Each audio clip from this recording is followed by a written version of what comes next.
My name is Jada King. I am 34 years old and I am a forensic accountant living in Atlanta, Georgia. For 2 years, I thought I was building a kingdom with a man who matched my hustle and my heart. I thought I had found my equal in Terrence Vance, a venture capitalist who charmed his way into my life with big dreams and tailored suits. But what happened on the first Saturday of June didn't just break my heart, it dismantled my entire reality. I stood in a dress that cost more than my first car, waiting for a groom who would never show up, only to be destroyed by the woman I was supposed to call Mom. If you are watching this, and you have ever felt the sting of public humiliation, or if you have ever been the target of a smear campaign by people you tried to love, then I need you to hit that like button right now. Subscribe to this channel so you never miss a moment of this journey, because what I am about to tell you is going to expose secrets that some powerful people in this city would kill to keep buried. Drop a comment below and tell me what city you represent, and let me know if you believe that justice is worth fighting for. At my own wedding, my future mother-in-law coldly declared she had locked away the groom, making me the laughingstock of the entire town. But that very act was what saved me from a massive conspiracy. The air inside the cathedral was thick enough to choke on. It was supposed to be the happiest day of my life. I had spent 6 months planning every detail of this wedding. The lilies were flown in from Ecuador. The silk runners on the pews were a custom shade of ivory. I had paid for the venue, the catering, and the orchestra with my own money I earned catching corporate thieves and uncovering hidden assets for Fortune 500 companies. I stood at the altar clutching my bouquet of white roses so hard the thorns were digging through the silk ribbon and piercing my palms. But I didn't feel the pain. I didn't feel anything except the burning heat of 300 pairs of eyes drilling into my back. The organ music had stopped 10 minutes ago. The whispers started 5 minutes after that. Now it was just a low roar of confusion and gossip. Terrence was 45 minutes late. My phone was tucked away in the bridal suite, but I could feel the vibration of the disaster in my bones. My bridesmaids were exchanging nervous glances. My father, who had walked me down the aisle with so much pride, was now shifting his weight, looking at his watch, and patting my hand with a trembling grip. Then the heavy oak doors at the back of the church didn't open for a groom. They didn't open for a groomsman. Instead, Bernice Vance stood up from the front pew. Bernice was a woman who wore her piety like a weapon. She was dressed in a silver gown that I had paid for, complete with a fascinator hat that looked like a crown. She didn't look worried. A mother whose son is missing on his wedding day should look terrified. She should be frantically calling hospitals or checking with the best man. Bernice looked calm, deadly calm. She walked up the marble steps to the pulpit, her heels clicking with a rhythm that sounded like gunshots in the silent church. She didn't look at me, not once. She walked right past me as if I were invisible, as if I were a piece of furniture that clashed with the decor. She reached for the microphone that was meant for the vows. The feedback squealed for a second, making everyone wince, but she didn't flinch. "Please take your seats, everyone," she said. Her voice was steady, projected with the authority of a deaconess who ran the church board. "There will be no wedding today." A collective gasp sucked the oxygen out of the room. My stomach dropped through the floor. I took a step toward her, my voice trembling. "Bernice, what are you talking about? Where is Terrence?" She finally turned to me. Her eyes were cold, hard stones. There was no warmth, no pity, only disgust. "My son is where he belongs," she announced to the room, her voice booming off the vaulted ceilings. "Terrence is in the Fulton County Jail." The murmurs turned into shouts. My knees buckled, and my father had to grab my elbow to keep me upright. Jail. Terrence. My Terrence. The man who kissed me goodbye last night and told me he couldn't wait to start our life together. The man who claimed to manage millions in venture capital. Bernice wasn't finished. She wanted blood. She pointed a manicured finger at me, a finger adorned with a ring I had bought her for Mother's Day. "And he is there because I put him there," she declared. "I called the police on my own son this morning because I would rather see him behind bars than see him married to a thief and a manipulator." The room spun. I felt like I was underwater. Me, a thief. I am a forensic accountant. My entire career is built on integrity. I manage audits for the state. I have a credit score of 800. I own my condo. I own my car. I paid for this entire circus. He stole my mother's vintage diamond collection, Bernice shouted, playing to the back of the room, playing to the live stream cameras I could see popping up in the crowd. He stole family heirlooms to buy a ring for this woman, a ring she demanded, a ring she knew he couldn't afford because she has bled him dry. That was the narrative. That was the script. I looked out at the guests. I saw my friends looking confused, but I saw Terrence's family and friends shaking their heads in judgment. And then I saw her, Courtney. Courtney was Terrence's sister-in-law married to his younger brother. She was the only white woman in the front row, and she had never liked me. She claimed I was too aggressive, too corporate, too much. Now she was standing on the pew, her phone held high, the flash on broadcasting my humiliation to Facebook Live and Instagram. I looked right into her lens. She wasn't shocked. She was smiling, a tight smirk that said, "I got you." I could hear her voice over the commotion narrating to her followers. "I told you guys," she said loud enough for me to hear. "I told you she was a gold digger. Look at her standing there in that expensive dress while my husband's brother sits in a cell." Trash. Absolute trash. It wasn't true. None of it was true. The ring on my finger was chosen by Terrence. He told me it was from an estate sale, a lucky find. I never asked for diamonds. I would have married him with a cigar band. I loved him. Or I thought I did. "Bernice, stop this," my father boomed, stepping in front of me. "You are lying. Jada has never asked that boy for a dime. She is the one paying for all of this." Bernice laughed, a dry, hollow sound. "Oh, please. She's an accountant. She knows how to hide money. She knows how to manipulate the books. She made my son steal to keep up with her lifestyle. And now justice is served. Before I could defend myself, before I could scream or faint or run, the doors of the church burst open again. This time it wasn't a guest, it was the police. 2 uniformed officers marched down the aisle. The shame was physical. It felt like acid on my skin. I was a professional woman. I worked with law enforcement. I testified in court as an expert witness. And now I was the suspect in my own wedding. "Mrs. Vance," one of the officers said, nodding to Bernice, "is this the jewelry in question?" Bernice nodded solemnly, wiping a fake tear from her dry cheek. "Yes, officer. That ring on her finger, it belongs to my estate. My son stole it to propose to her. I want it back. Now." The officer turned to me. "Ma'am, I'm going to need you to hand over the ring." I looked at the officer. I looked at the ring. A 3-carat solitaire that sparkled under the church lights. It felt heavy now, like a shackle. "I didn't steal this," I whispered, my voice cracking. "He gave it to me. I didn't know." "It doesn't matter, ma'am," the officer said, his hand resting on his belt. "It's reported stolen property. Hand it over, or we will have to take you down to the station as an accessory." An accessory. The word hung in the air. If I went to the station, if I was booked, my license could be suspended. My career would be over. Everything I worked for, every late night studying for the CPA exam, every sacrifice would be gone. I looked at Bernice. She was watching me with the eyes of a predator who had just trapped a mouse. She wanted me to fight. She wanted me to make a scene so she could paint me as the angry, out-of-control woman. She wanted to break me. I took a deep breath. I channeled every ounce of professionalism I had. I reached for my left hand. My hands were shaking so bad I could barely grip the platinum band. I slid the ring off my finger. It left a pale mark on my skin, a ghost of a promise that was never real. I dropped the ring into the officer's evidence bag. It made a small clink sound, the sound of my heart shattering. I turned to my father. "Daddy, let's go. We are not leaving like this." My father sputtered, his face purple with rage. "We are going to sue them. We are going to." "Daddy, please," I hissed, grabbing his arm. "Not here. Not now. They want a show. Don't give it to them." I gathered up the skirt of my $5,000 dress. I lifted my chin. I refused to cry. I refused to look down. I turned around and faced the congregation. I saw the pity in my mother's eyes. I saw the gleam of triumph in Courtney's eyes as she zoomed in on my bare finger. I walked back down the aisle alone. The walk felt like miles.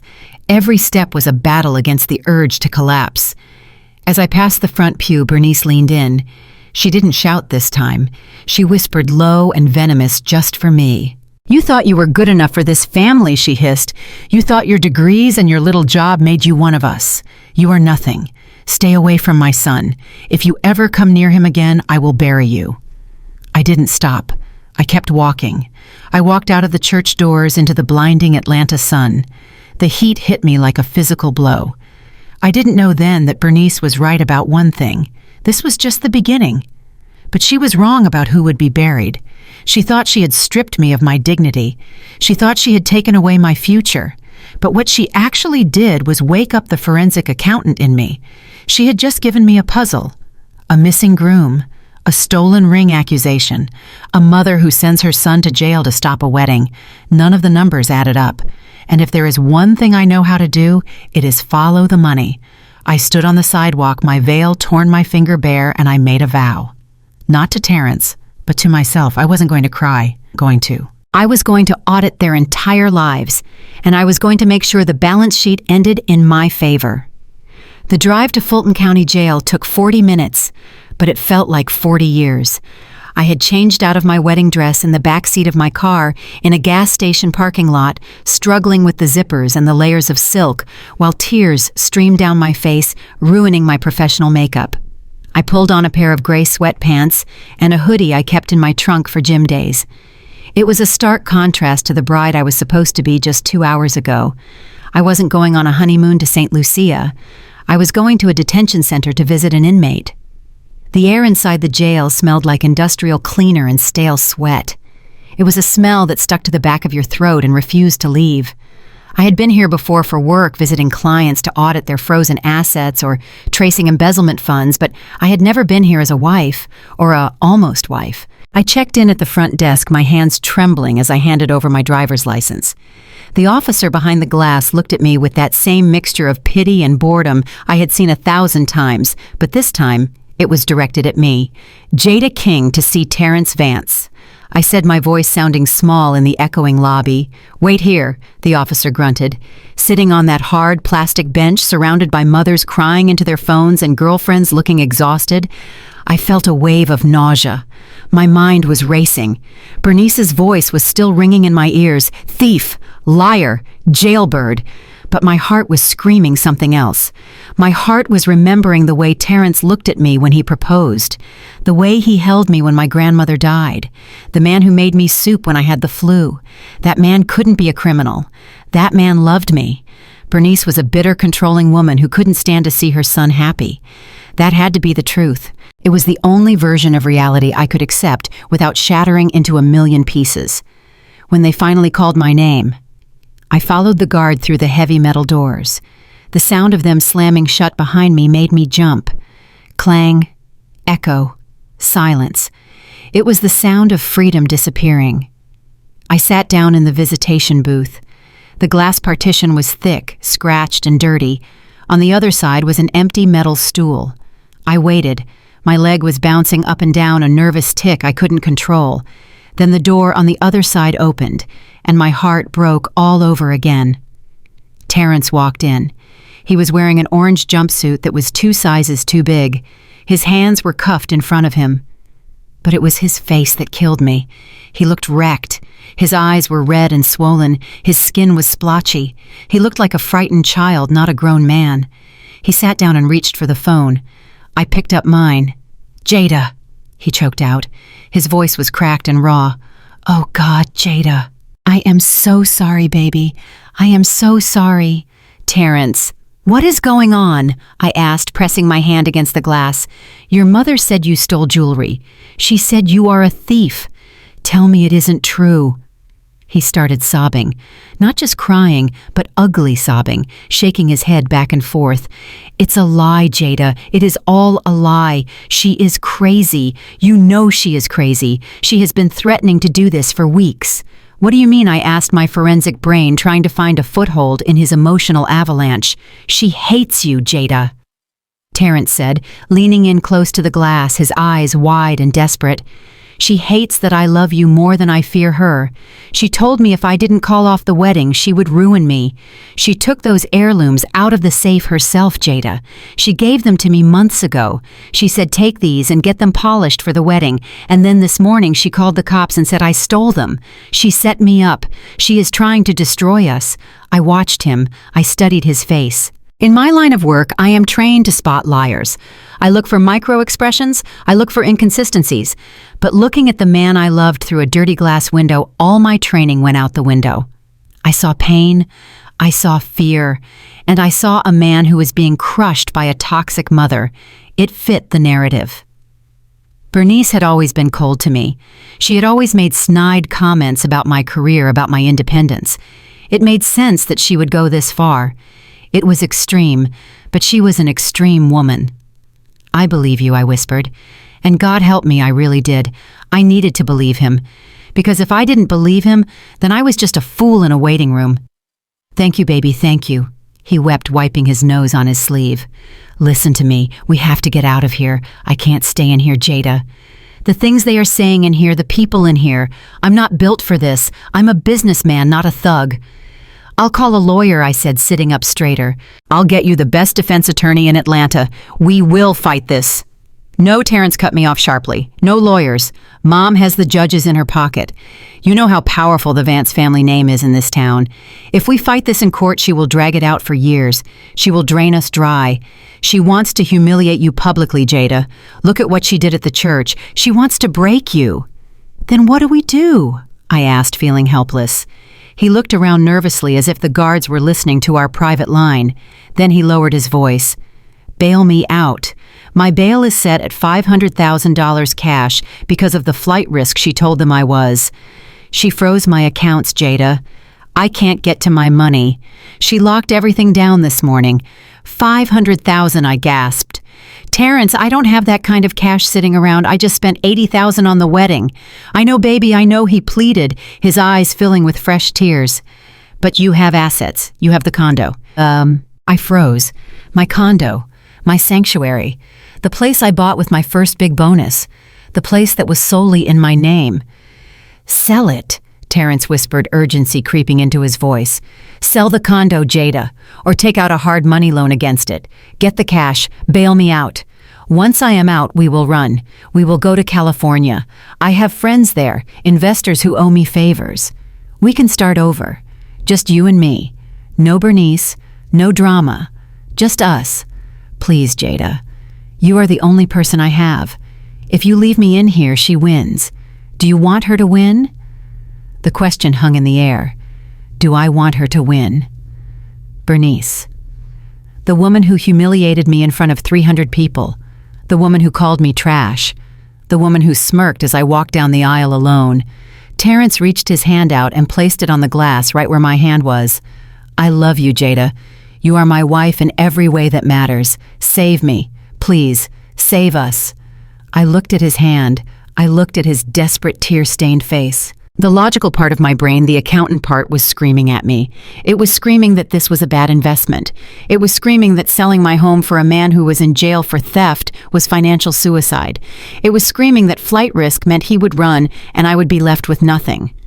But the emotional part of me, the part that was hurt and angry and humiliated, was louder. I wanted to beat Bernice. I wanted to prove her wrong. I wanted to save my prince and ride off into the sunset, leaving her and her toxicity behind. I wanted to be the hero of my own love story. I took a deep breath. The smell of bleach seemed to fade. All I could see was him. Okay, I said softly. What did you say? He asked, breathless. I said, okay. I repeated, my voice gaining strength. I'll do it.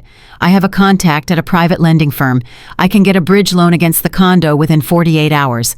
I'll get you out, Terrence. He slumped against the glass relief washing over him like a tidal wave. Oh, thank God. Thank God for you, Jada King. You are an angel.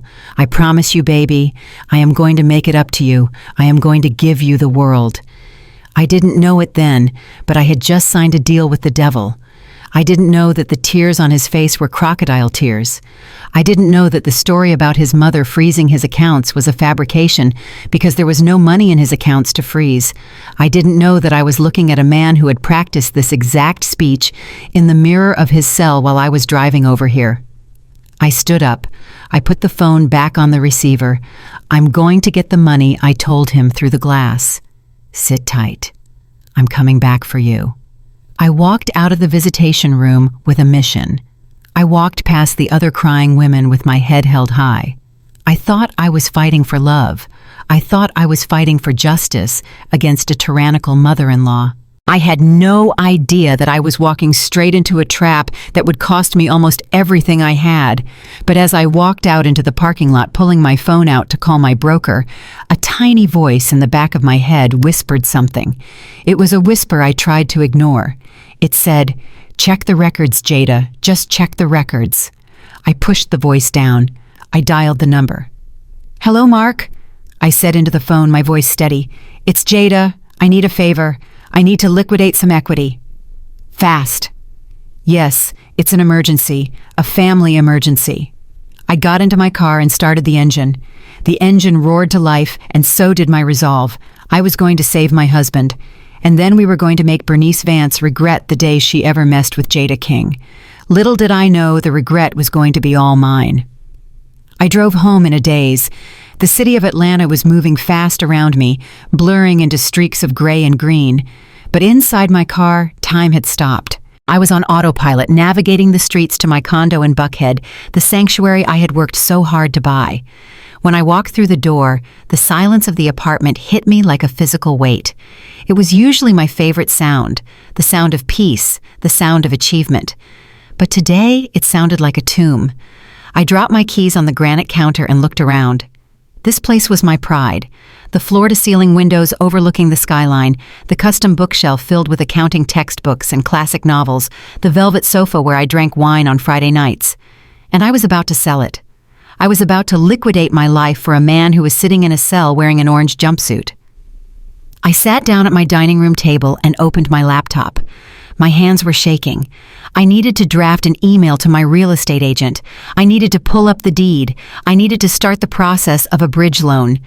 I had promised Terrence. I had looked him in the eye and told him I would save him. But as the screen flickered to life and the blue light washed over my face, something in my gut tightened. It was a familiar sensation. It was the same feeling I got when I looked at a corporate balance sheet and saw a number that didn't quite fit. It was the instinct that had made me one of the top forensic accountants in the state. My brain was screaming at me to stop, to just do what a loving wife would do and get the money, but my fingers had a mind of their own. Before I opened my email, I opened my banking app. I told myself I was just checking my liquidity. I told myself I just needed to see how much cash I had on hand before I called the lender. But deep down, I knew I was looking for something else. I was looking for reassurance. I wanted to see the transactions I had made for our wedding. I wanted to see the evidence of our love in dollars and cents. I wanted to remind myself that this was real, that we were a team. I scrolled through the ledger. There were the charges for the florist, the deposit for the jazz band, the payment for the custom silk runners. Seeing the numbers gave me a strange sense of comfort. Math is honest. Math doesn't lie. People lie. Mothers-in-law lie. But numbers stay the same. Then I saw it. Date, January 15th. Amount $50,000. Description, venue, deposit. I stared at the line item. I remembered that day clearly. Terrence had come to me stressed out. He said the venue, the Grand Hotel, required an immediate wire transfer to hold our date because another couple was trying to outbid us. He said his funds were tied up in a pending deal and asked if I could wire the money directly. He gave me the wiring instructions on a printed piece of paper. I hadn't hesitated. I wired the money within the hour. But as I looked at the transaction details on my screen, now something was wrong. The beneficiary name wasn't the Grand Hotel. It was an LLC I didn't recognize. Sanctity Homes, LLC. I frowned. Why would a luxury hotel use a generic LLC for their deposits? Maybe it was their parent company. Maybe it was a holding group. In the corporate world, this happens all the time. but usually it would be something like Grand Hotel Holdings or GH Management. Sanctity Homes sounded small. It sounded private. It sounded like a real estate flipping company, not a wedding venue. I took a sip of cold coffee left over from the morning and felt a chill run down my spine. The forensic accountant in me was fully awake now.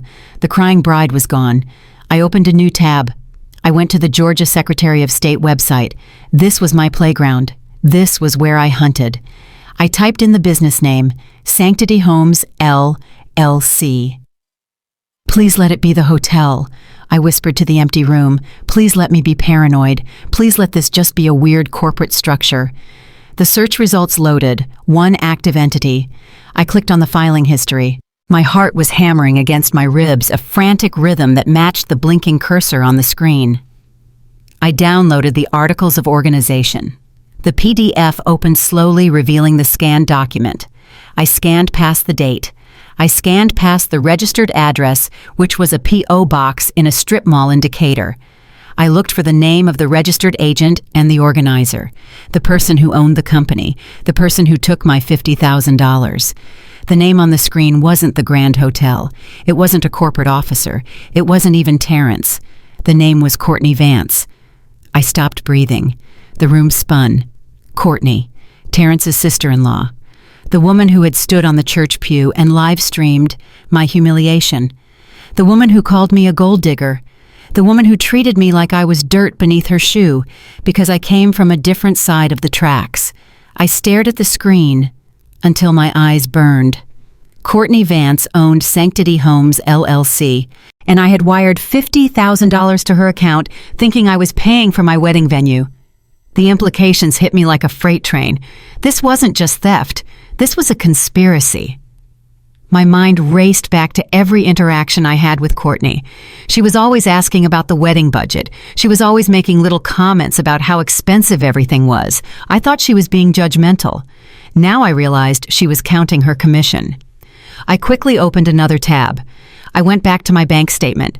I searched for every transfer I had made to Terrence, or at his request. February 2nd. $10,000 for the honeymoon package. Beneficiary Travel Lux Partners. I ran the name on the Secretary of State site. Travel Lux Partners. Organizer Courtney Vance. March 10th. $5,000 for the custom furniture for our new house we were supposed to buy. Beneficiary Modern Livingscapes. I ran the name. Modern Livingscapes. Organizer Courtney Vance. I slammed my hand over my mouth to stifle a scream. It wasn't just the venue, it was everything. For 6 months, Terrence had been feeding me fake invoices and fake wiring instructions, and every single dime had gone straight into shell companies owned by his sister-in-law. They were working together. The realization made me physically sick.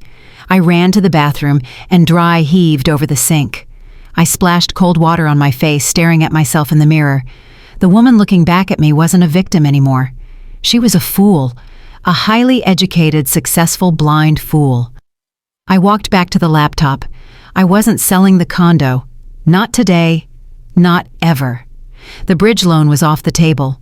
I looked at the total amount I had transferred to these fake companies over the last 6 months.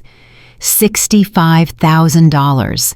That was $65,000 of my hard-earned money that didn't go to vendors. It went into Courtney's pocket. And where did it go from there? Did she split it with Terrence? Was this how he made his living? Was he not a venture capitalist at all, but a con artist who preyed on women with good credit and open hearts? The betrayal was so deep it felt like a physical wound. Terrence had sat in that jail cell and cried. He had begged me to sell my home. He knew exactly where my money had gone. He knew I didn't have the cash to bail him out because he and Courtney had already stolen it. And yet he had the audacity to ask me to liquidate my only remaining asset. Why? Why did they need more?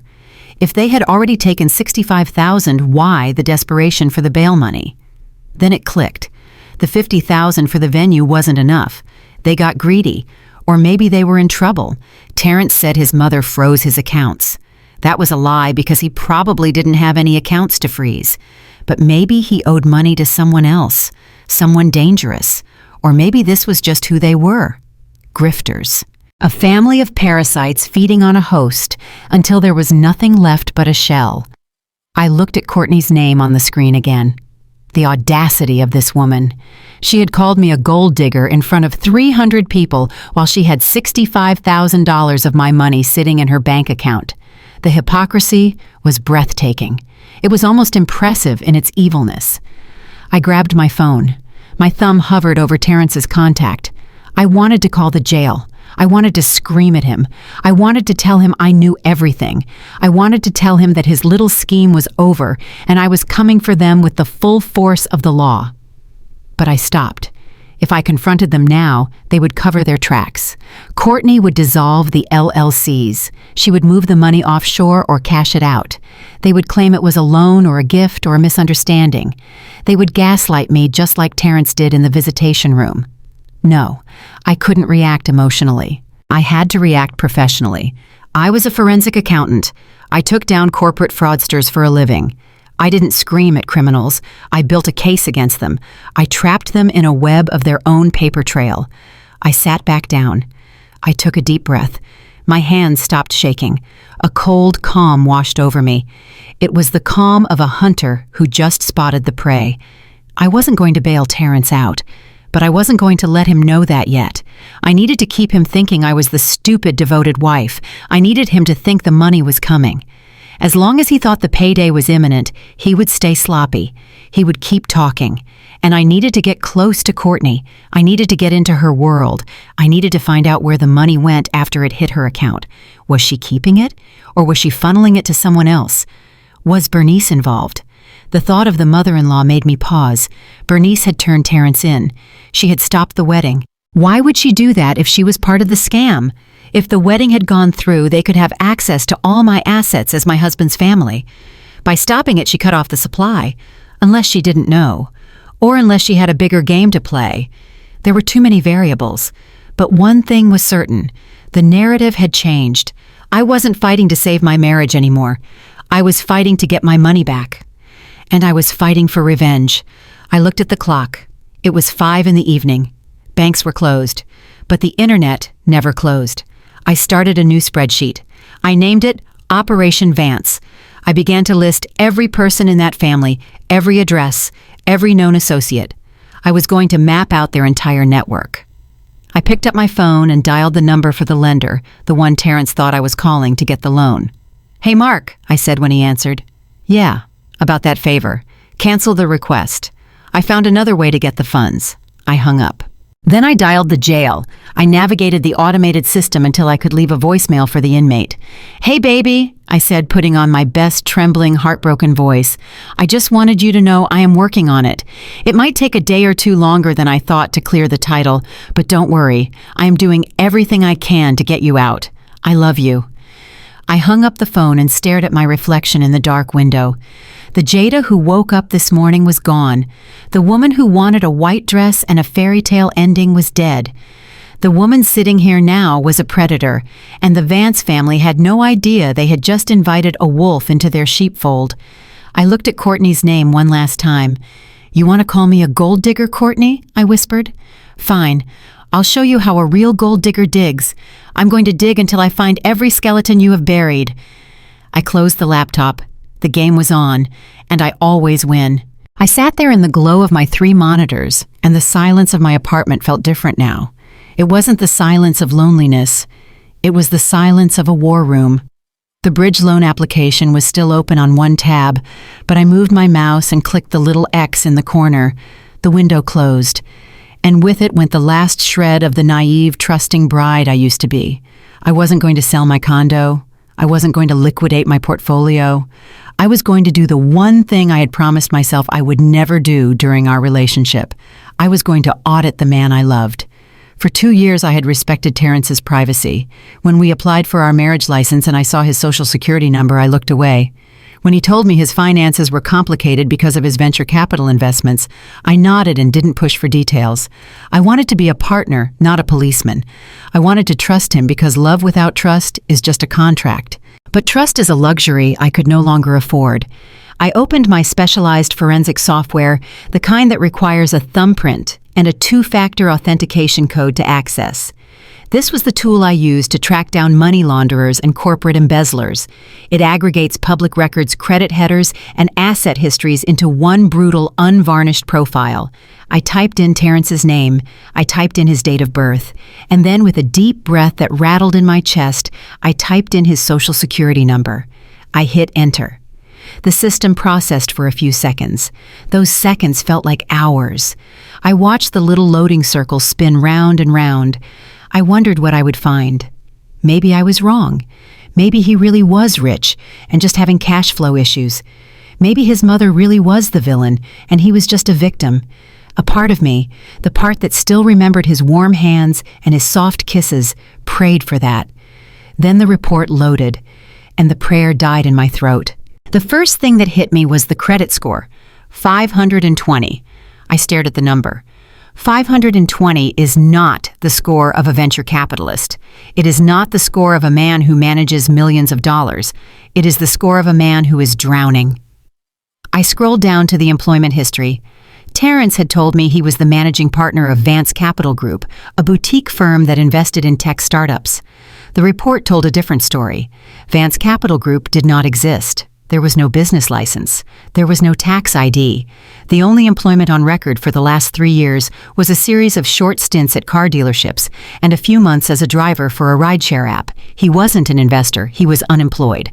I scrolled to the liabilities section. It was a sea of red ink, 15 credit cards, all maxed out.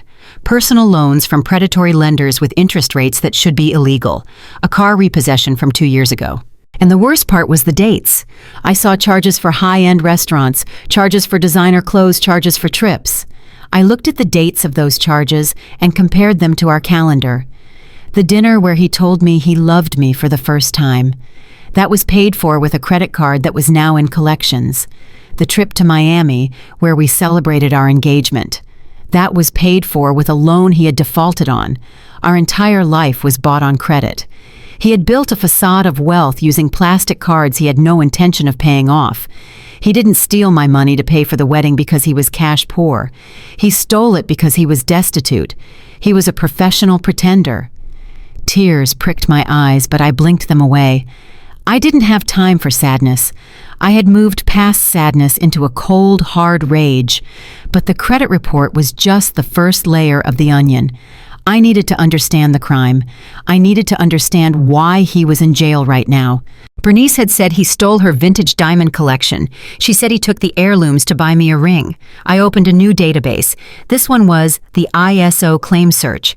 It is a database used by insurance companies to track claims and prevent fraud. As a forensic accountant, I had authorized access to assist in investigations. I typed in Bernice Vance's name. I expected to see a claim for the stolen jewelry. And I did. But it was the details of the policy that made my blood run cold. The claim was filed this morning at 8 a.m. That matched the timeline. She called the police, then she called the insurance company. But then I looked at the policy effective date.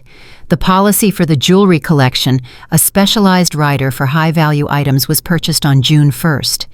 June 1st was 2 days ago. My hand froze on the mouse. 2 days ago. Wednesday. Bernice Vance didn't have that jewelry insured for years. She didn't have it protected as a family legacy. She bought a massive insurance policy specifically for those diamonds just 48 hours before she accused her son of stealing them. This wasn't a crime of passion. This wasn't a mother discovering her son's betrayal. This was a setup, a calculated, premeditated setup. I leaned back in my chair, my mind racing to connect the dots. You don't buy insurance on Wednesday and report a theft on Saturday unless you plan the theft. So Bernice knew. She knew she was going to frame him. She gave him the jewelry, probably telling him to take it to get cleaned or appraised, just like Terrence had said in the jail. She put the evidence in his hands. Then she waited. She waited until the morning of the wedding to pull the trigger. She called the police. She had him arrested. And then she filed the insurance claim. Why? For the money. The policy was worth $200,000. I could see the coverage limit right there on the screen. She was cashing in on her own diamonds, getting paid double the value while retaining ownership if the police recovered them, which they would because she knew exactly where they were. But there was something else. Something that didn't fit. If she just wanted the money, she could have staged a burglary. She could have said a stranger broke in. Why accuse her son? Why send her own flesh and blood to Fulton County Jail on his wedding day? I stared at the mugshot of Terrence that had just popped up on the county inmate search. He looked terrified. If he was in jail, he couldn't marry me. Was that it? Was this whole elaborate, expensive criminal enterprise just a way to stop the wedding? Was she so possessive, so hateful that she would rather see her son with a criminal record than with a wife? It seemed plausible. Bernice was a control freak, but sending him to jail was risky. Once the legal system is involved, you lose control. Charges can stick. Prison time is real. Why would a mother take that risk? Unless jail wasn't the punishment. Unless jail was the shelter. I frowned. The thought was crazy, but in my line of work, the crazy theories are usually the right ones. Why would jail be a safe place? Safe from what? Safe from me. I looked back at the financial records. Terrence was in deep debt. He owed money to everyone. But maybe he owed something else. Maybe there was something about to happen, something that would have destroyed him if he had walked down that aisle. I looked at the insurance policy again. I drilled down into the fine print, and then I saw another name associated with the policy, not as an owner, but as an interested party. Sanctity Homes, LLC, the same shell company Courtney owned, the same company I had sent my venue deposit to. My breath caught in my throat. They were all linked. The fake wedding venue, the sudden insurance policy, the arrest. It wasn't just Bernice acting alone. It was a coordinated effort between the mother and the sister-in-law. They had manufactured a crime to extract $200,000 from an insurance company and $50,000 from me. That was $250,000 in 1 week.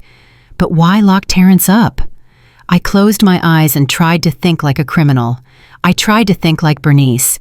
If Terrence marries Jada, Jada becomes his next of kin. Jada gets legal standing. Jada sees his tax returns. Jada sees his debts. If Terrence is in jail, the marriage is void. He stays under his mother's control. She bails him out eventually. She collects the insurance money. She claims he is a troubled addict who needs help. She keeps him close. But there was a hole in that theory. Terrence wanted me to bail him out. He begged me to sell the condo. If Bernice wanted him in jail to keep him away from me, why would he try to get back to me? Unless he didn't know. Unless Terrence was the pawn. I looked at his credit report again, and then I noticed something I had missed in the first scan. Amidst the sea of credit card debt, there was one inquiry that stood out. A life insurance inquiry, dated 2 weeks ago. Someone had applied for a life insurance policy on Terrence Vance, a big one. $2 million. I tried to see who the beneficiary was, but the file was blocked. I didn't have the level of clearance to see the beneficiary without a court order. But I didn't need a court order to guess. A chill that had nothing to do with the air conditioning swept through the room. They weren't just stealing money. They were setting up a board game where Terrence was the piece that needed to be sacrificed. If we had gotten married today, I would have been his wife. If something happened to him, the money would go to me unless I was coerced or tricked. But if he is in jail, he is safe. For now. Wait, I shook my head. No, that's not right. If they wanted to kill him for insurance, why put him in jail, where he is watched 24/7? Unless jail is the holding cell until the policy goes active. Life insurance policies have a contestability period. You can't just collect immediately usually, or maybe jail was just the distraction. I looked at the date of the life insurance application again, 2 weeks ago. It was pending approval. I stood up and paced the floor of my living room. My wedding dress was crumpled in the corner, a pile of expensive white lace that looked like a dead ghost. I had found the truth, but the truth had only opened up a terrifying new question. Bernice put Terrence in jail to stop the wedding, yes. But she also put him there to create a record of instability, a record of theft, a record that would make him look like a liability. And if a liability suddenly dies of an overdose or a suicide after being released from jail, no one asks too many questions. My heart hammered against my ribs. Terrence wasn't just a liar and a cheat. He was a mark. His own mother and sister-in-law were fattening him up for the slaughter, and they had tried to use my money to pay for the knife. I grabbed my keys. I couldn't sit here anymore. I had the what? I had the how. Now I needed to confirm the who. I needed to see the face of the monster. And I needed to play the role of my life. I was going back to the lion's den. I was going to call Bernice, and I was going to tell her exactly what she wanted to hear. I was going to tell her I believed her. I was going to tell her I was sorry. I was going to offer myself up as the sacrificial lamb so I could get close enough to see the teeth of the trap before it snapped shut. I dialed Bernice's number. It rang once, twice. "Hello," Bernice answered. Her voice was crisp, devoid of the drama she had displayed at the church. "Mrs. Vance," I said, injecting a wobble into my voice. "It's Jada. Please don't hang up. I just wanted to say you were right. I'm so confused and I'm so scared, and I think Terrence really did steal those diamonds." There was a pause, a long silence where I could practically hear her smiling on the other end. "I'm glad you finally came to your senses, child," Bernice purred. "Why don't you come over? We have a lot to discuss." "I'm coming," I said. I hung up the phone. My hand was steady now. I wasn't a victim anymore. I was the auditor. And the audit was just beginning. The drive to the Vance family estate was the longest commute of my life. I wasn't driving to a house, I was driving to a crime scene. I wasn't driving as Jada King, the forensic accountant who had just uncovered a massive insurance fraud scheme. I was driving as Jada, the broken-hearted fiancée, the naive girl who would do anything for love. I had to kill the smart woman inside me. I had to bury her deep down in the pit of my stomach, because if Bernice saw even a flicker of intelligence in my eyes, this whole plan would blow up in my face. I pulled my car over 2 blocks away from the house. I flipped down the visor mirror and inspected my work. I had spent the last hour meticulously deconstructing my face. I rubbed my eyes until they were red and puffy. I messed up my hair just enough to look like I hadn't slept in 2 days. I put on a stained, oversized t-shirt and sweatpants, the universal uniform of a woman who has given up on life. I looked pathetic. I looked weak. I looked exactly like the kind of victim Bernice Vance loved to feast on. Taking a deep breath, I rehearsed my lines one last time. I sold the condo. I have the cash.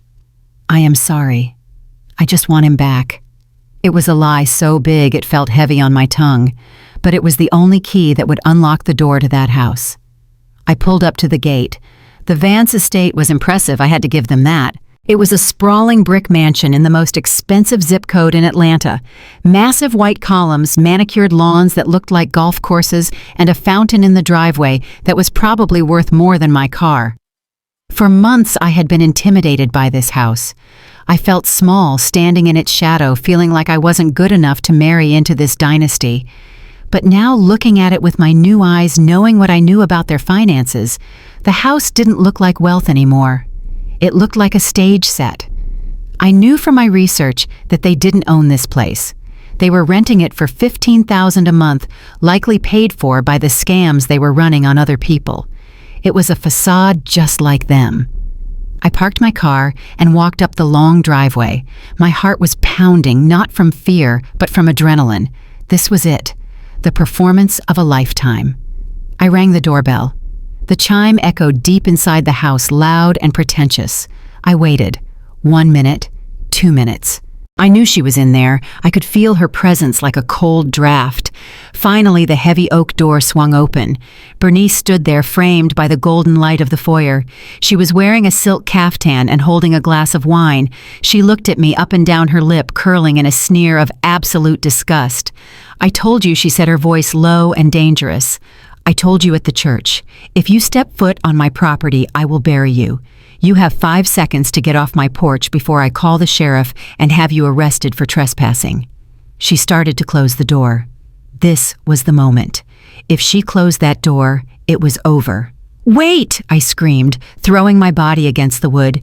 "Bernice, please, just listen to me, please." She stopped, but she didn't open the door any wider. She looked at me like I was a cockroach she wanted to squash. "Give me one reason why I shouldn't unleash the dogs on you right now," she hissed. "I did it," I sobbed, letting the tears I had forced to the surface spill over. "I did what Terrence wanted. I sold the condo." Bernice froze. The door stopped moving. Her eyes, which had been filled with hate, suddenly flickered.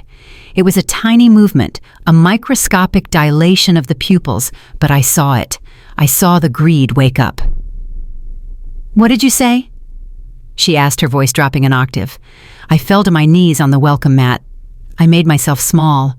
I put my head in my hands and wept loudly, dramatically. I sold it, I wailed. I called the investor. He gave me a cash offer. "I have the money, Bernice. I have $500,000. I have it all. I just want to bail him out. I just want to save him. Please. I know you hate me, but I love him. I can't let him stay in jail." I stayed on the ground, crying into my hands, waiting. The silence stretched out. I could hear the fountain bubbling in the driveway. I could hear the blood rushing in my ears.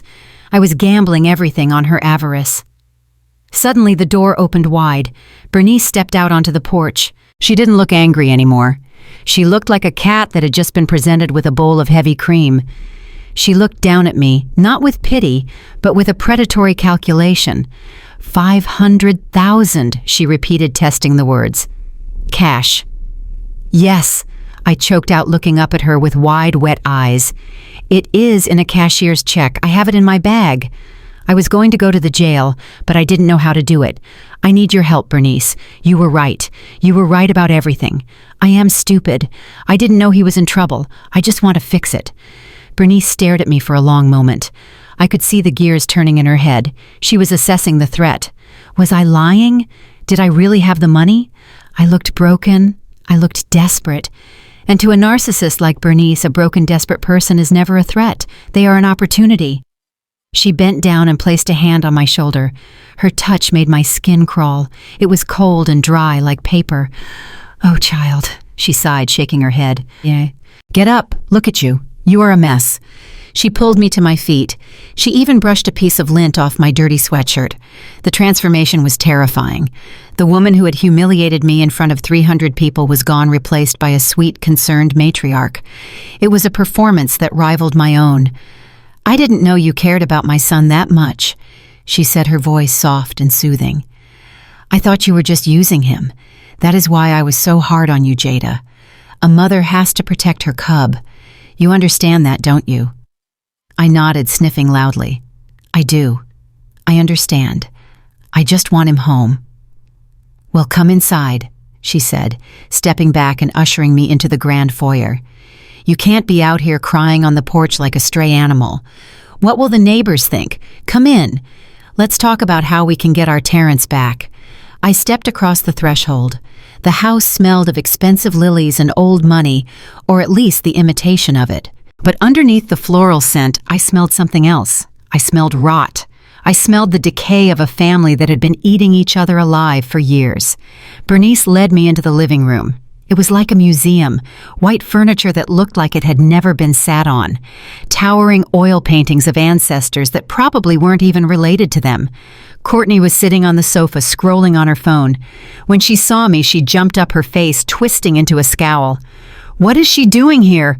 Courtney snapped. "I thought we got a restraining order." "Hush," Courtney, Bernice said, holding up a hand. "Jada is family. She is here to help." Courtney looked confused. She looked from me to Bernice, trying to read the room. "She sold her apartment," Bernice announced, walking over to the wet bar to pour a drink. "She has the bail money, $500,000. Courtney's jaw dropped. She looked at me, and for the first time I saw respect in her eyes. Not respect for me as a person, but respect for the money I carried. The hostility evaporated instantly, replaced by the same fake warmth her mother was radiating. "Oh my God," Courtney said, putting her phone down. "Jada, that is amazing. You really did that for him." "I did?" I whispered, clutching my purse tight against my chest, as if the check was actually in there. I would do anything for him. Bernice walked back over and handed me a glass of water. Her eyes were glued to my purse. "You know, Jada," she said, sitting down next to me on the white sofa, getting uncomfortably close, "you shouldn't be walking around with that kind of money. It is dangerous. And you shouldn't be alone right now. You look exhausted." "I am," I admitted. "I haven't slept since the wedding. I feel like I'm going crazy." "Of course you are," Bernice cooed, patting my knee. "You have been through a trauma, and frankly, I don't think it is safe for you to be at your place. If you sold it, you have to move out anyway, right?"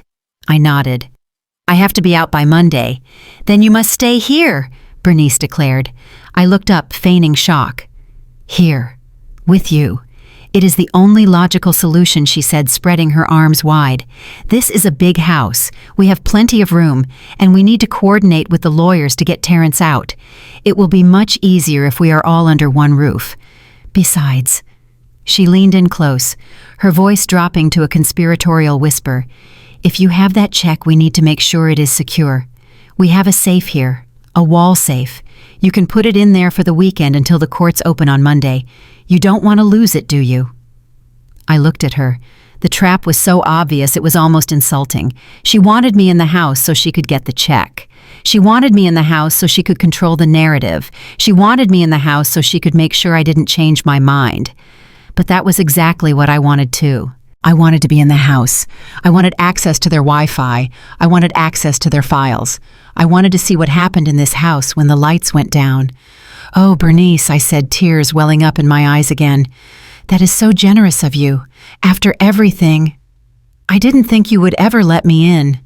We misunderstood each other, Bernice said, smiling a smile that didn't reach her eyes. You proved your loyalty today, Jada. Money talks, and you just spoke very loudly. Courtney chimed in from the other chair. Yeah, Jada, stay with us. We can be like sisters. Real sisters this time. The irony was thick enough to cut with a knife. Real sisters. The sister who stole my venue deposit. The sister who was laundering money. I accept, I said. Thank you. I don't know what I would do without you guys. Good, Bernice said, clapping her hands together. It is settled then. Courtney, go prepare the guest suite in the east wing, the one with the garden view. Jada needs rest. Courtney ran off obedient like a soldier. Bernice turned back to me. Now about that check, she said casually, holding out her hand. Why don't we put it in the safe right now, just so you don't have to worry about it? I hesitated. This was the moment of truth. I didn't have a check. I had a stack of old work papers in an envelope in my bag to give it weight. Oh, I left it in the car trunk, I lied smoothly. In my emergency bag. I was so scared someone would snatch my purse, I hid it under the spare tire. Bernice pulled her hand back. Smart girl, she said approvingly. Very smart. Well, go get your things. Bring the bag in. We will lock it up together. I stood up. My legs felt shaky, but not from acting this time. I was walking onto the battlefield. I was moving in with the enemy. I'll be right back, I said. As I walked to the front door, I could feel Bernice's eyes boring into my back. She was watching her retirement fund walk away. She was watching her payday. I walked out to my car. The sun was setting, casting long shadows across the perfectly manicured lawn. I opened my trunk. I grabbed my overnight bag. And then I grabbed the small black pouch that contained my bugging devices, my hidden cameras, and my backup hard drive. I looked back at the house. The windows were glowing with warm light. It looked inviting. It looked like a home. But I knew it was a prison, and I was voluntarily checking myself in. I wasn't the mouse walking into the trap anymore. I was the virus. I was the Trojan horse. I was going to enter their system, and I was going to crash it from the inside out. I slammed the trunk shut. I'm coming for you, Bernice, I whispered to the wind. And I'm not leaving until I own this place. I walked back up the driveway, my head bowed, my shoulders slumped, playing the part perfectly. But inside, my heart was beating a war drum. The fake confrontation was over. The real war had just begun. Living in the Vance mansion was not the luxury retreat that Bernice had promised. It was a psychological experiment, and I was the lab rat. From the moment I carried my bag into the guest suite in the east wing, I felt the walls closing in. The room was beautiful with silk drapes and a 4-poster bed that looked like it belonged in a castle, but the air was stale. It smelled of dust and secrets. I barely had time to unpack my bag and hide my surveillance equipment inside a hollowed-out, hardbound book on the nightstand before the humiliation began. Courtney didn't waste a single second.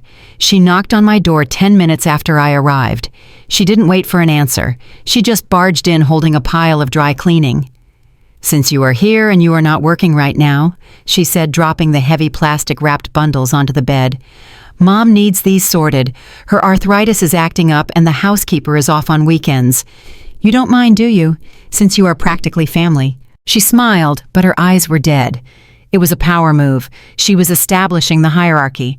In her mind, I wasn't the woman with the $500,000 check. I was the charity case. I was the desperate fiancé who had nowhere else to go. I looked at the clothes. I looked at Courtney. My instinct was to tell her to get out of my room. My instinct was to tell her that my hourly billing rate was higher than her entire net worth. But I swallowed the bile rising in my throat. I had to play the part. "Of course, Courtney," I said, keeping my voice small and meek. "I want to help. I want to earn my keep." "Good," she said, turning on her heel. "And when you are done with that, come down to the kitchen. The caterers left a mess from the brunch we had yesterday, and the staff is gone. We could use a hand loading the dishwasher. For the next 6 hours, I was a Cinderella without a fairy godmother. I sorted clothes, I scrubbed dishes, I fetched iced tea for Bernice while she sat on the veranda fanning herself. I endured Courtney's constant snide remarks. She would walk past me while I was wiping the counter and say things like, "It is good you are learning domestic skills, Jada. If Terrence does get out, you will need to know how to take care of a home properly. A corporate job doesn't teach you how to be a wife." Every insult was fuel. Every time she snapped her fingers at me, I added another line item to the mental invoice I was preparing for them. But I also used my servitude as a weapon. While I was dusting the hallway, I was mapping out the Wi-Fi routers. While I was fetching Bernice's reading glasses, I was checking the locks on the windows. And when Bernice asked me to bring a fresh pitcher of water to her study, I knew I had my opening. The study was the command center. I knew it.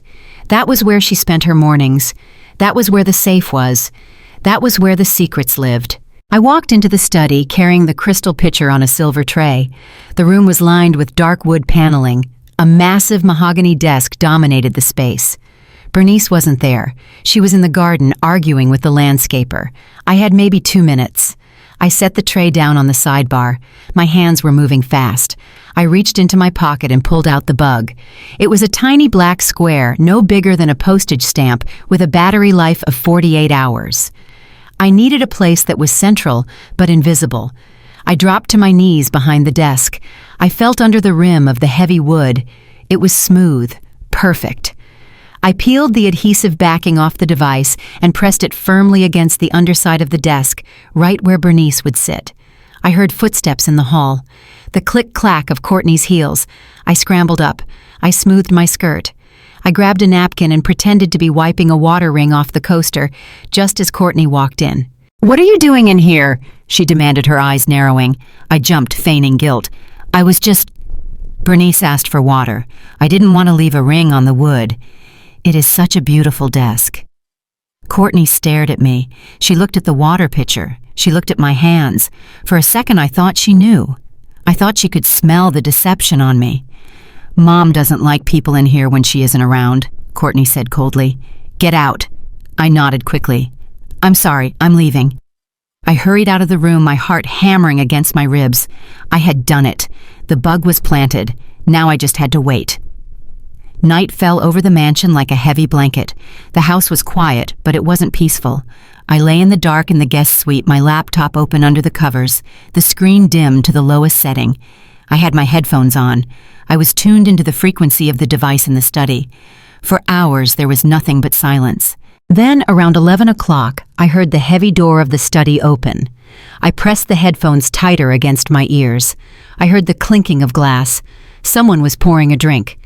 Then I heard Bernice's voice. "Are you sure she is asleep?" Bernice asked. "She is out cold," Courtney's voice replied. I walked past her door. I heard snoring.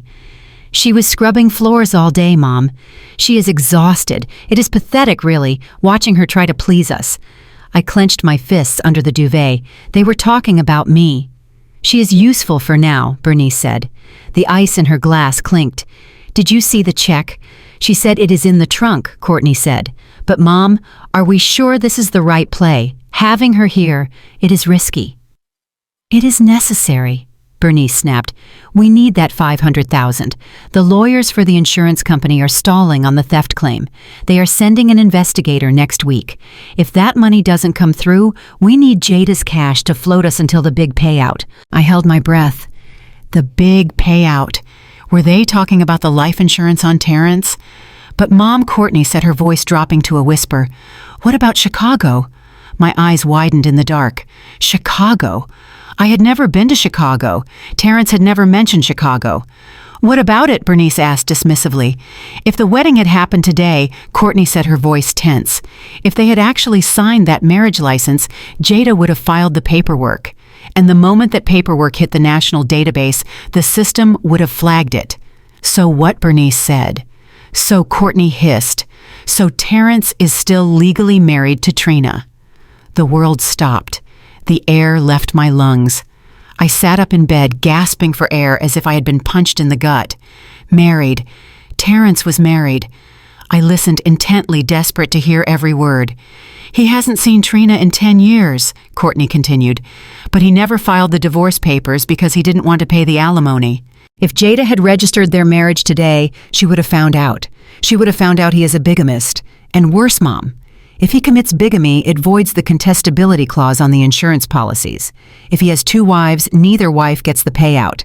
The insurance company keeps it all." Bernice let out a low, humorless laugh.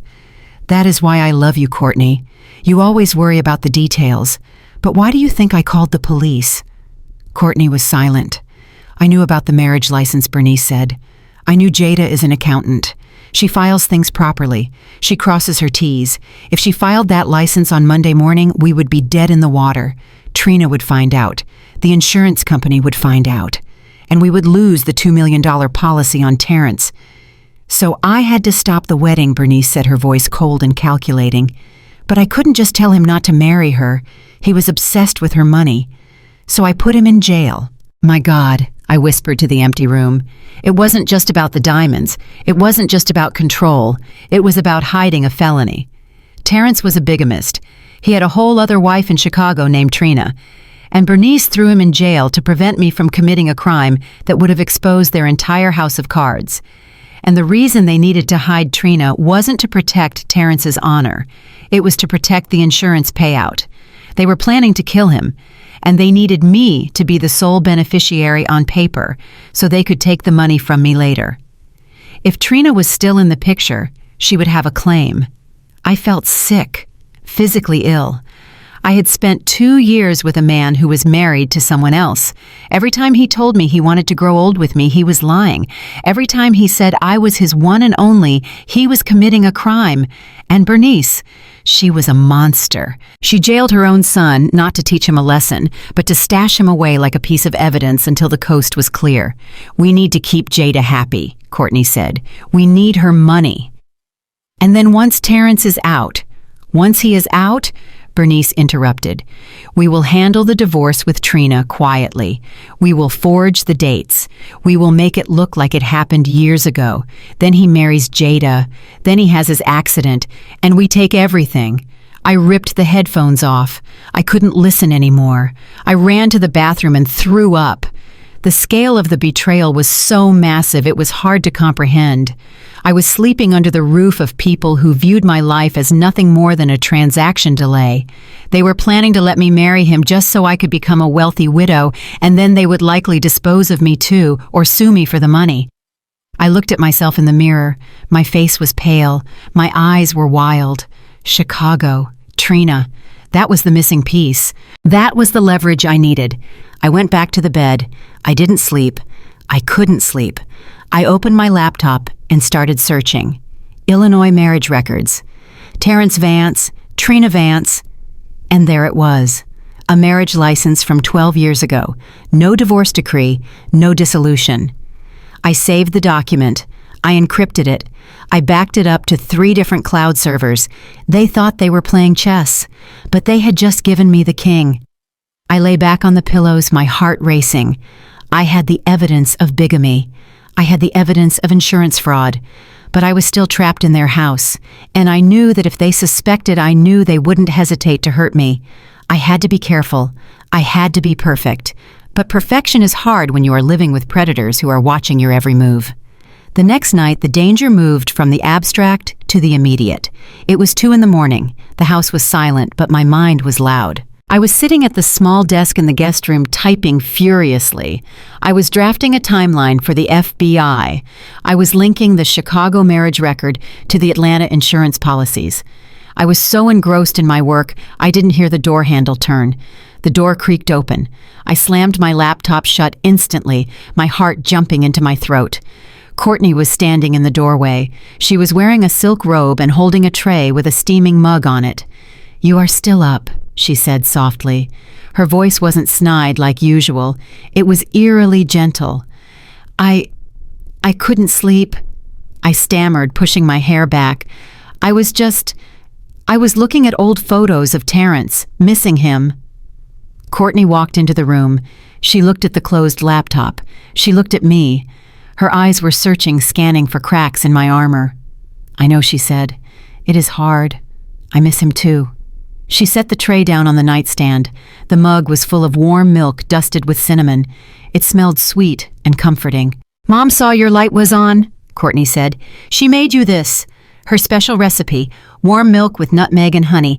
It helps with the anxiety. She insisted I bring it up to you." I looked at the mug.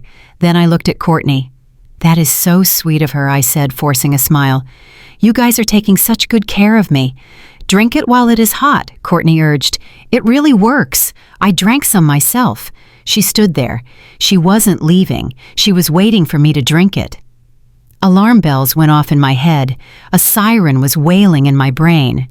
Bernice didn't do anything out of kindness, and Courtney didn't deliver room service at 2 a.m. unless there was a motive. I reached for the mug. The ceramic was warm against my cold fingers. I brought it to my nose, pretending to savor the aroma. "Smells delicious," I said. Underneath the cinnamon and the honey and the milk, I smelled it. It was faint, almost imperceptible. But to a nose trained in chemical compounds, it was unmistakable. Chalk, bitter almond. 3 years ago, I led an audit on a pharmaceutical distributor that was diverting controlled substances. I spent months learning about sedatives. I knew that crushed benzodiazepines, particularly the cheap generic kind, had a distinct chalky binder that didn't dissolve fully in fat-based liquids like milk. I tilted the mug slightly. There were tiny white specks floating near the rim that hadn't dissolved into the froth. They had drugged the milk. Why? Because they saw my light on. Because they were paranoid. They wanted to knock me out so they could come in here and check my laptop. They wanted to see what I was doing. Or maybe they just wanted to make sure I didn't wander around the house tonight. If I refused to drink it, Courtney would know I was suspicious. If I drank it, I would be unconscious and defenseless. I had to improvise. I took a deep breath, holding the mug with both hands. "Thank you, Courtney," I said, my voice trembling slightly. "I really need this." I lifted the mug to my lips. I tilted it back. I made a swallowing sound in my throat, a gulping noise. But I didn't open my lips. I let the warm liquid touch my closed mouth, but I didn't let a drop in. I said, lowering the mug. "That is good." Courtney watched me like a hawk. "Finish it," she said. "It works better if you drink it all at once." I lifted it again. This time, I turned my body slightly, pretending to adjust my position in the bed. As I did, I brought the mug up to my face, blocking her view. I poured a mouthful into the absorbent, oversized sleeve of my sweatshirt. The fabric soaked it up instantly, warm and wet against my arm. I pulled the mug away, gasping a little.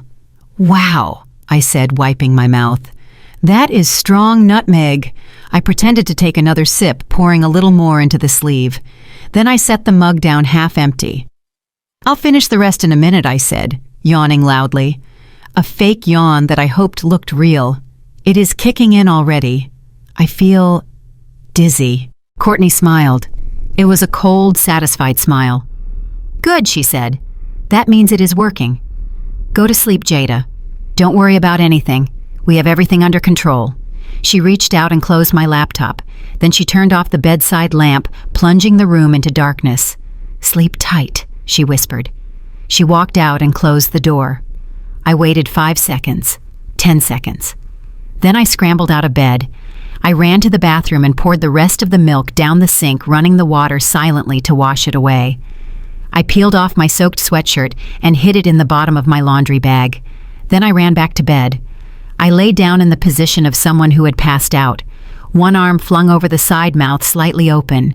I closed my eyes, and I waited. 5 minutes later, the door opened again. I didn't move. I forced my breathing to be slow and rhythmic. In, out, in, out. I felt a presence by the bed.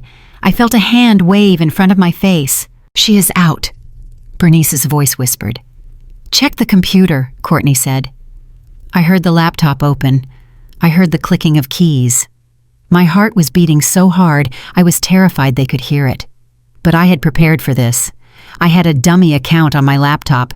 When you opened it all, you saw were folders named wedding plans and honeymoon ideas and a browser history filled with sad searches, like how to bail someone out of jail and prayers for difficult times.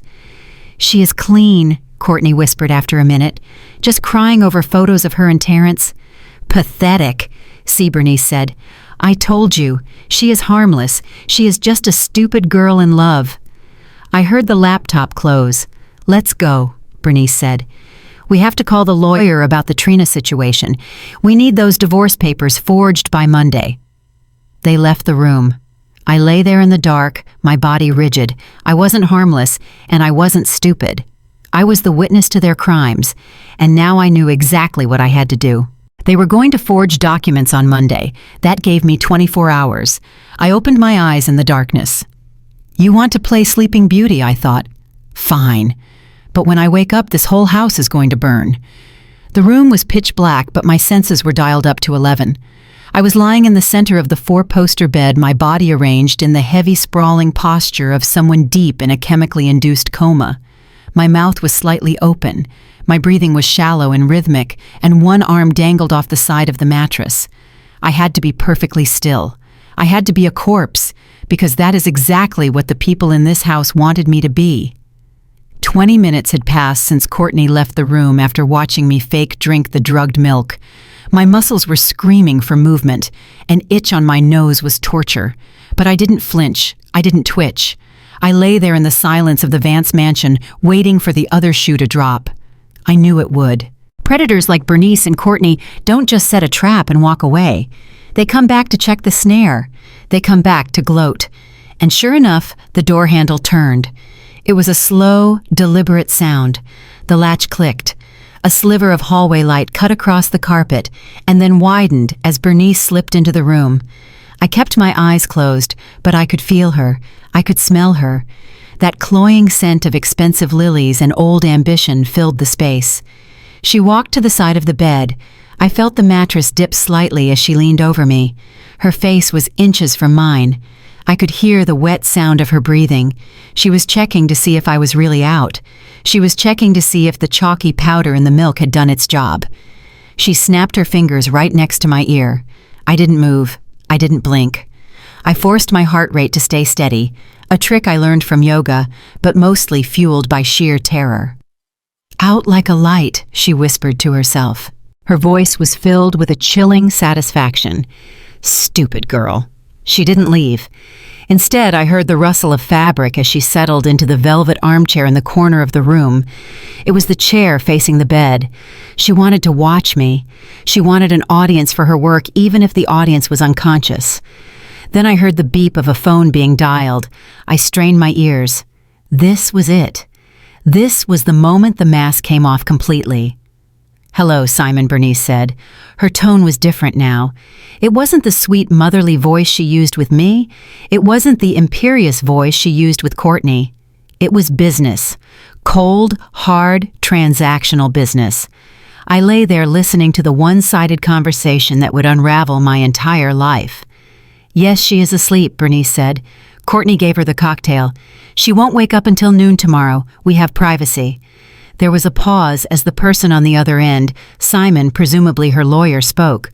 "I know it is late," Simon Bernice snapped, "but we don't have time for banking hours. I need an update on the policy. The big one. The Sun Life policy." My heart skipped a beat. Sun Life. That wasn't the jewelry insurance company. That was a life insurance carrier. I heard Bernice sigh, impatient. Listen to me. The application was submitted 2 weeks ago. You said the underwriting was expedited. I paid you $5,000 under the table to make sure the medical exam requirement was waived. What do you mean they are asking for a signature verification? My blood ran cold. Signature verification. She signed it. Bernice hissed into the phone, lying through her teeth. I watched her sign it myself. Or at least that is what I will testify to. Look, Simon, I don't care if the pen pressure looks different. You are the lawyer. You fix it. Tell them she has a hand tremor. Tell them she was nervous. I don't care what you tell them. Just get that policy issued by Monday. I lay there paralyzed by the horror of what I was hearing. They hadn't just taken out a policy on Terrence. They were talking about a policy that required a signature. My signature. Bernice lowered her voice, but in the silence of the room it carried like a shout. We are talking about $2 million, Simon. $2 million. The payout on Terrence is peanuts compared to this. Terrence is the hook, but Jada is the whale. The world seemed to tilt on its axis. I wasn't the savior. I wasn't the grieving fiancé. I was the target. They didn't want my condo money. They didn't want my savings. Those were just appetizers. The main course was my life.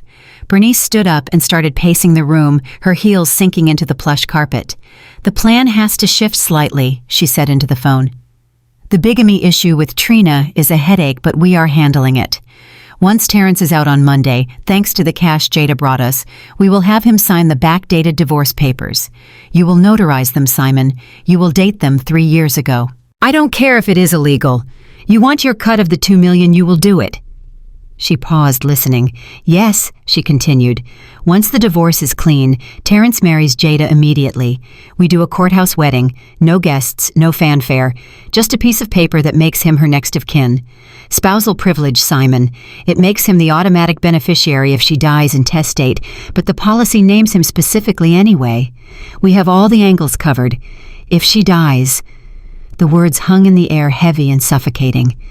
And she will die, Bernice said, her voice dropping to a whisper that sounded like a snake sliding through dry leaves. It will be tragic, really.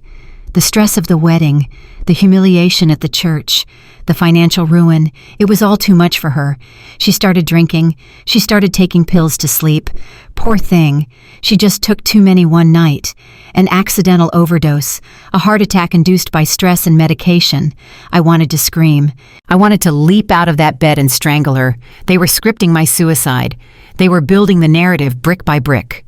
The scene at the church wasn't just to stop the wedding, it was to create a public record of my distress. The neighbors seeing me cry on the porch, the drugged milk tonight. It was all setting the stage. They were painting a picture of a woman on the edge so that when they pushed me over, nobody would be surprised. Bernice laughed softly. It was a dry, brittle sound. Don't worry about Terrence, she said.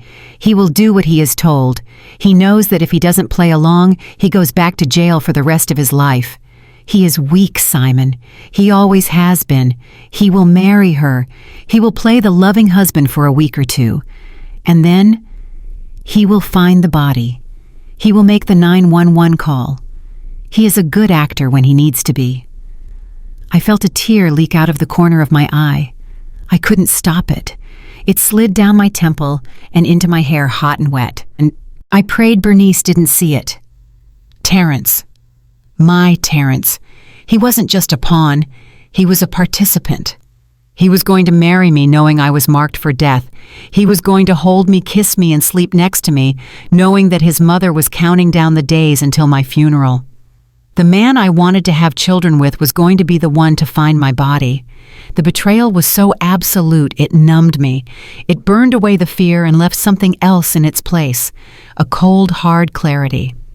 Okay, Simon, Bernice said, just get the policy issued. I want that binder in my hand by Tuesday. Jada trusts us now. She is sleeping under my roof. She thinks I am her fairy godmother. We have total access. We can make the accident happen whenever we want. She hung up the phone. She walked back to the bed. I stopped breathing entirely. She reached down and touched my hair, stroking it gently. It was the touch of a butcher inspecting a prize cow. Sleep tight, Jada, she whispered. Enjoy your rest. It will be permanent soon enough. She turned and walked out of the room, clicking the door shut behind her.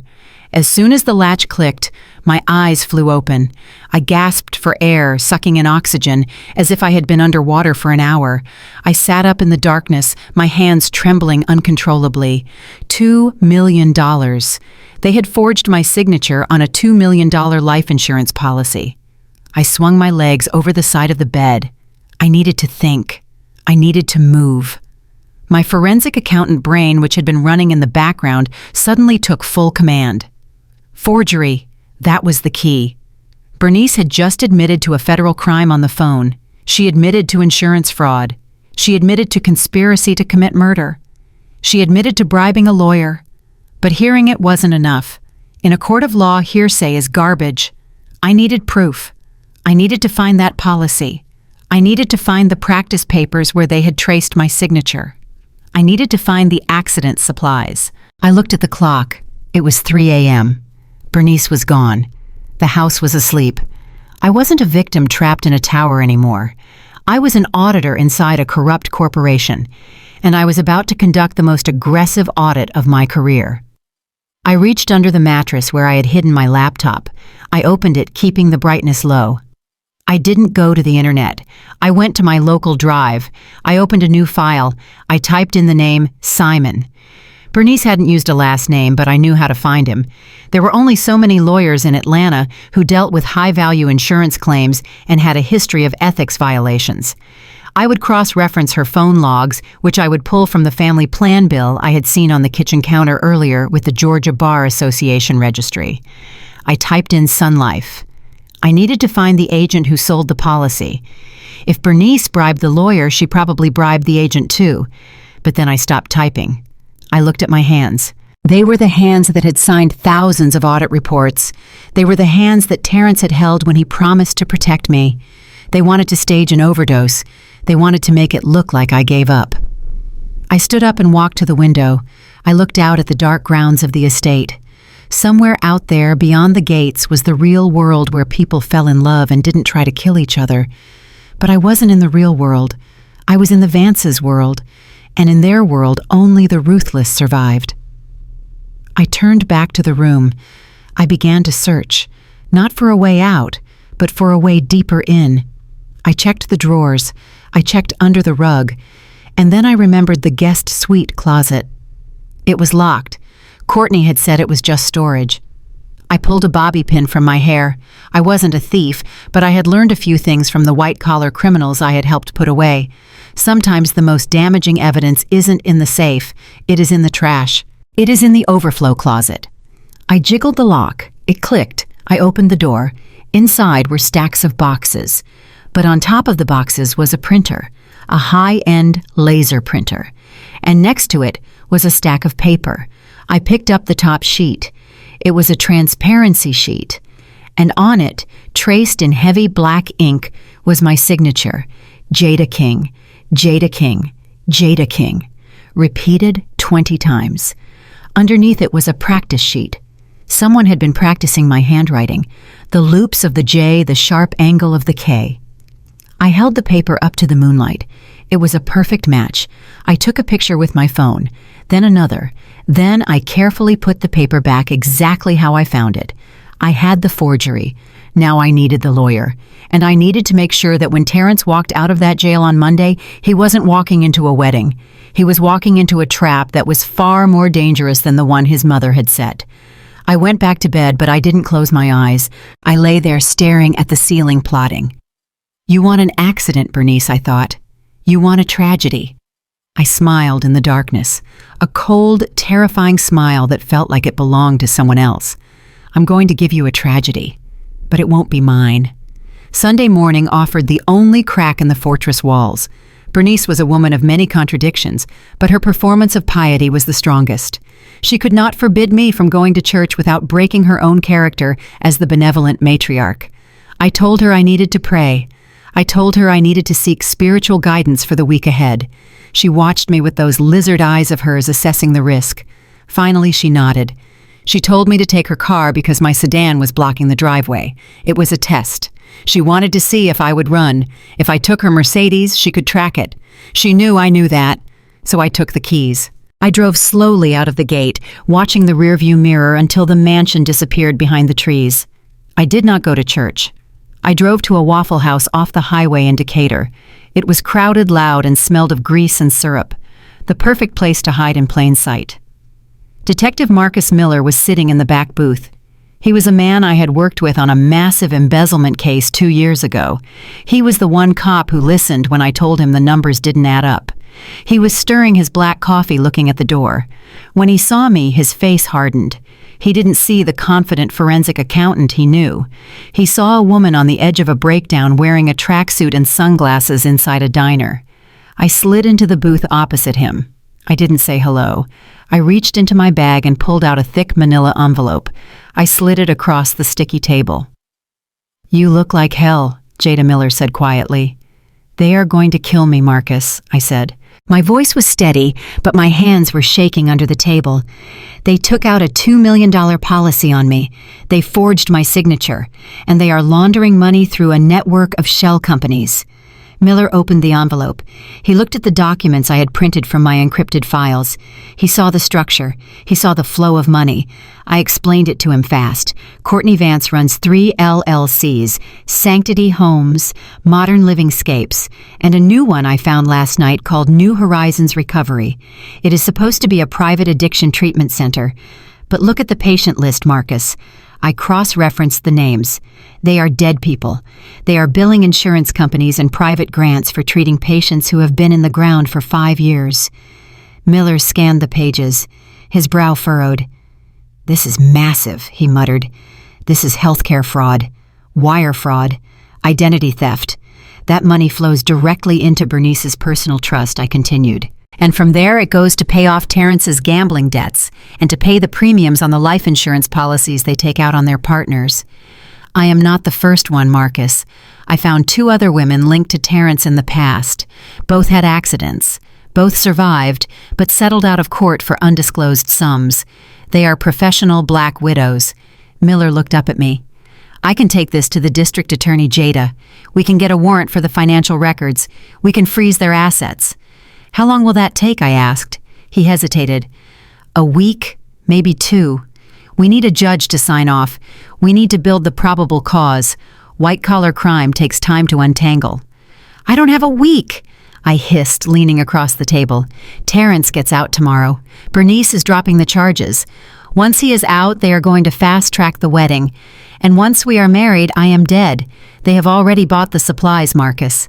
I found receipts in the trash for rope, for tarps, for industrial sedative. They aren't waiting for the forensic audit. They are waiting for the honeymoon." Miller rubbed his face. He looked tired. He knew the system as well as I did. He knew that financial crimes were slow and murder was fast. "If I arrest them now for the fraud, they make bail in 24 hours, he said. "They have high-priced lawyers. And if they know you are the whistleblower, you are a walking target. I can't put you in protective custody based on a forged signature, Jada. I need proof of intent. I need proof that they are planning to kill you right now. I have the recording," I said. I played him the audio from my phone, the recording of Bernice talking to the lawyer, talking about the overdose, talking about the accident. Miller listened. His jaw tightened. "That is good," he said, "but a defense attorney will tear it apart. They will say she was speaking hypothetically. They will say it was a joke. They will say it was illegally obtained and inadmissible. We need to catch them in the act. We need them to take you to the kill site. We need them to produce the weapon." I felt the blood drain from my face. "You want me to go back there? It is the only way to get them for conspiracy to commit murder," Miller said. "If you go back and they make a move, we can move in. I can have a team on you 24/7. I can wire you up. But you have to be the bait, Jada. You have to let them think they are winning." I looked out the window at the parking lot. I saw a family walking in, laughing, holding hands. They lived in a world where Sunday meant pancakes. I lived in a world where Sunday meant preparing for my own execution. "I will do it," I said. Miller reached into his jacket pocket. He pulled out a small silver chain with a pendant that looked like a simple diamond drop. "GPS tracker," he said, "and an audio listening device with a 3-mile range. Wear it, never take it off. If you tap the pendant 3 times, it sends a silent panic signal to my phone and to dispatch. We will be listening, Jada. We will be right behind you. I took the necklace. I fastened it around my neck. The metal was cold against my skin. One more thing, Miller said. His voice was grim. If they try to move you, if they try to take you to a second location, you have to let us know beforehand. We can't track you if you go into a dead zone. You have to get the location out of them and text it to me before you get in that car. I nodded. I understood. I was walking back into the lion's den wearing a wire. I stood up. I put my sunglasses back on. Give me 10 minutes before you leave, I said.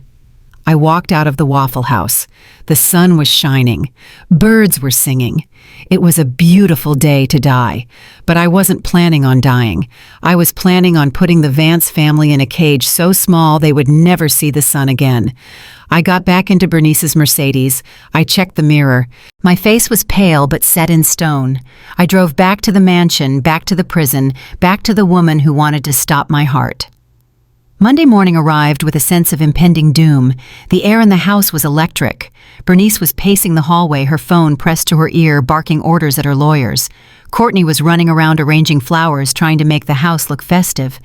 They were preparing for the return of the prodigal son. I sat in the living room, my hands folded in my lap, wearing the dress Bernice had picked out for me. It was white. Of course it was white. She wanted me to look like a bride. She wanted me to look innocent. At 10 o'clock, the heavy iron gate swung open.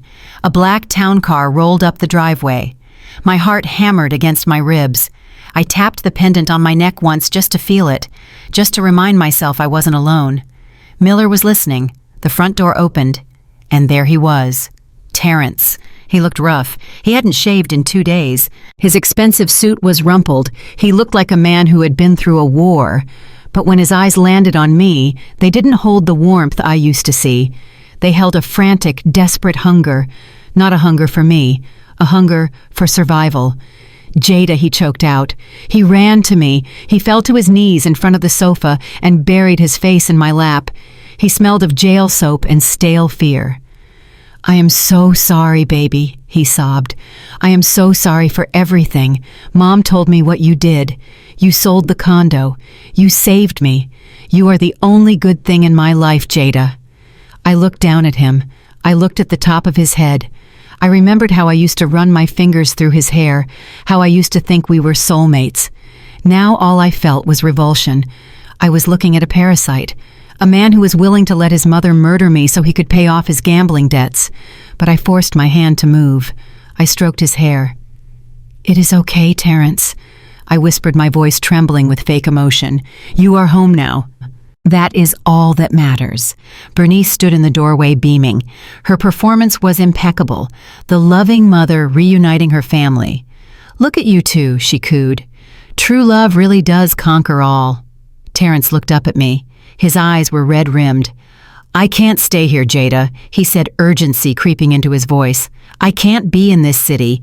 Every time I go outside, I feel like people are judging me. The press is all over the theft story. I need to get away. We need to get away. I froze. This was the pivot. This was the moment Miller had warned me about. Where do you want to go? I asked softly. I have a friend, Terrence said, squeezing my hands tight. He has a cabin. Up in the Blue Ridge Mountains. It is secluded. Private. No cell service. No internet. Just us. We can heal Jada. We can reconnect. We can plan our future. Please say yes. I need this. I need you. A cabin. Secluded. No cell service. It was the perfect kill box. If I went up there, I would never come back down. They would stage a hiking accident. Or a drowning in the lake. It was classic, it was cliché, and it was terrifying. I looked at Bernice. She was watching me intently, holding her breath. She needed me to say yes. If I said no, the plan fell apart. I looked at Courtney. She was smirking slightly, playing with the handle of a steak knife on the fruit platter. I looked back at Terrence. I tapped the pendant twice. A signal to Miller. The offer has been made. That sounds perfect, Terrence, I said, forcing a smile that felt like it was cracking my face. A cabin in the woods. Just you and me. He exhaled a breath he had been holding. "Thank you, God," he whispered. "When do we leave?" I asked. "Today," Bernice interjected, stepping forward. "Why wait? The car is gassed up. You two need time alone. Go pack a bag, Jada. Courtney has already packed for Terrence." Of course she has. They had this planned down to the minute. I stood up. "I'll go get my things." I walked up the stairs to the guest suite. My legs felt like lead. I was walking toward my own potential death, but I was also walking them into a trap. I got into my room and closed the door. I pulled out my phone. My hands were shaking so bad I could barely type. I sent a text to Miller. "Blue Ridge Mountains, friend's cabin, leaving in 1 hour. I will try to get the address from the GPS in the car." I packed my bag. I didn't pack clothes for a weekend. I packed for a tactical operation. I put the recording device in my bra. I checked the tracker on my neck. I put a small can of pepper spray in my pocket, hidden inside a tampon applicator. I was terrified. The fear was a cold knot in my stomach. But underneath the fear was a burning, white-hot rage. They thought I was a sheep being led to the slaughter. They thought I was stupid. I looked at myself in the mirror one last time. "You want to take me to the woods?" "Terrence," I whispered to my reflection. "You want to show me the middle of nowhere? Fine, let's go to the woods. But only one of us is walking out." I zipped up my bag. I opened the door, and I walked downstairs to join the man who had promised to love me until death did us part. He was about to find out that until death was coming a lot sooner than he thought, just not for me. The tires of Terrence's SUV crunched over the gravel road, sounding like bones breaking under the weight of a heavy boot. We had been driving for 2 hours, climbing higher and higher into the Blue Ridge Mountains until the city of Atlanta was nothing but a memory in the rearview mirror. The trees here were tall and dense, blocking out the late afternoon sun, creating a permanent twilight that felt suffocating. I looked down at the dashboard. The GPS screen had gone black 10 minutes ago. No signal. The bars on my cell phone were gone too. We were officially off the grid. Terrence reached over and squeezed my knee. His hand was clammy. He was sweating despite the air conditioning blasting in the car. "Almost there, baby," he said. His voice was tight. "Just a few more miles. It is completely private up here. No neighbors, no noise. Just us. Just us." The words sounded like a threat. I shifted in my seat, feeling the cold metal of the satellite phone pressed against my lower back, tucked into the waistband of my jeans. It was uncomfortable, but it was the only lifeline I had. I also felt the small pendant around my neck the tracker Detective Miller had given me. I hoped the battery was holding. I hoped the signal could penetrate this dense canopy of pine and oak. Because if it couldn't, I was just a woman taking a ride to her own funeral. We pulled up to the cabin. It wasn't the romantic getaway Terrence had described. It was a rustic structure made of dark logs sitting in the shadow of a massive cliff face. The windows were small and dark, like unblinking eyes staring at me. There was a lake behind it still, and black, looking like a pool of spilled oil. It was quiet, too quiet, no birds, no wind. Just the sound of the engine ticking as it cooled. We got out. The air was thin and cold. I wrapped my cardigan tighter around myself. "Go on inside," Terrence said, grabbing our bags from the trunk. I unlocked the door. "I will bring the stuff in. Make yourself at home." I walked up the wooden steps. Every board creaked. I pushed open the front door. The inside smelled of mildew and wood smoke. It was sparsely furnished, a leather couch that looked worn, a heavy wooden table, and a stone fireplace that dominated the room. I walked to the center of the room and stood there. I didn't sit. I didn't relax. I was an auditor walking into a crime scene, and I needed to know every exit. There was a back door leading to a deck overlooking the lake. There were 2 windows in the kitchen. Terrence came in behind me, kicking the door shut. The sound echoed like a gunshot. He dropped the bags and immediately went to the kitchen counter. There was a bottle of expensive whiskey sitting there unopened. Next to it were 2 crystal glasses. "You must be thirsty," he said, his back to me. His hands were shaking as he cracked the seal on the bottle. I could hear the glass clink against the bottle neck. I watched him. I watched his shoulders. They were tense, hunched up toward his ears. He was terrified. He wasn't a killer by nature. He was a coward who had been bullied into this by his mother. but a coward with a weapon is just as dangerous as a psychopath. Let's have a toast, he said, turning around. He held out a glass of amber liquid. To us, to new beginnings, to leaving the past behind. I looked at the glass. The liquid swirled, catching the dim light. I knew better than to drink it. I knew about the sedatives. I knew about the accident they were planning. I walked toward him. I reached for the glass. But before my fingers could touch the crystal headlights swept across the front window, bright blinding beams that cut through the gloom. I pulled my hand back. "Who is that?" I asked, feigning fear. "I thought you said we were alone, Terrence." Terrence didn't look surprised. He didn't look out the window. He looked relieved. "Oh," he said, putting the drinks down. "That must be the property manager. Just checking in." The front door opened without a knock. It wasn't a property manager. Bernice Vance swept into the room wearing a floor-length fur coat that looked ridiculous in the rustic cabin. She looked like a villain from a Disney movie come to life. Behind her was Courtney carrying a sleek black leather briefcase. "Surprise, Bernice," announced her voice booming in the small space. I stumbled back, clutching my chest, acting the part of the confused victim. "Bernice, Courtney, what are you doing here? You scared me to death." "We couldn't let you two celebrate alone," Bernice said, walking over to me. She kissed me on both cheeks. Her lips were cold. "We wanted to see you off properly, and we brought champagne." Courtney set the briefcase down on the heavy wooden table with a loud thud. She didn't smile. She looked focused. She looked like she was on a timeline. "Champagne," I stammered, looking from Terrence to Bernice. "But—" Terrence just poured whiskey. "Whiskey is for sorrow," Bernice said, waving her hand dismissively. "Champagne is for celebration. But first, business." "Business?" I asked. My heart started to race.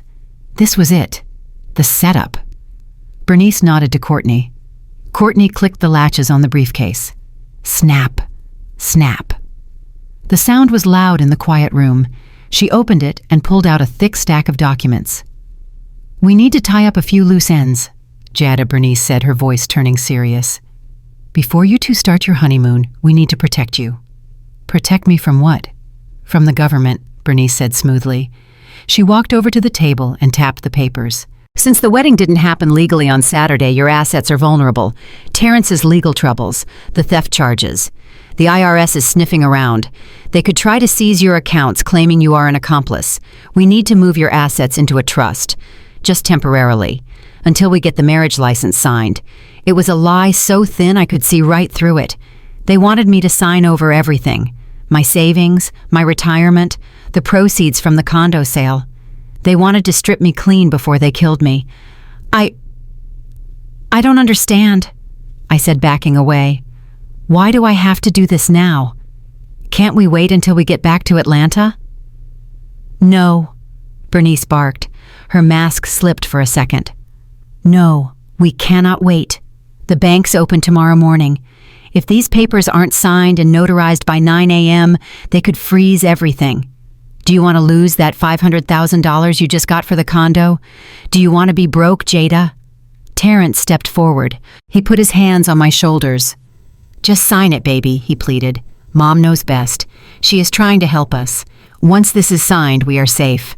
We can drink our champagne and forget about the world." He was in on it. He was trading my life for his freedom.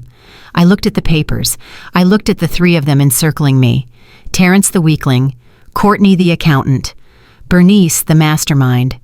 They were a pack of wolves, and I was the sheep, or so they thought. I walked to the table. I looked down at the document. It was a transfer of assets and power of attorney. It gave Bernice full control over my finances. If I signed this, I was signing my own death warrant, because once they had the money, they didn't need me alive anymore.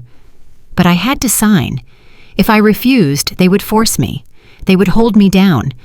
Or they would just kill me now and forge it later. But a forged signature is risky. A real signature is better. "I need a pen," I said, my voice barely a whisper. Courtney reached into the briefcase and pulled out a heavy, expensive-looking Mont Blanc pen. "Here," she said, holding it out. "Use this." I reached for it, but then I fumbled. I let my hand shake violently. I knocked the pen from her hand. It hit the floor and rolled under the couch. "Oh God, I'm sorry," I cried, dropping to my knees. "I'm so clumsy.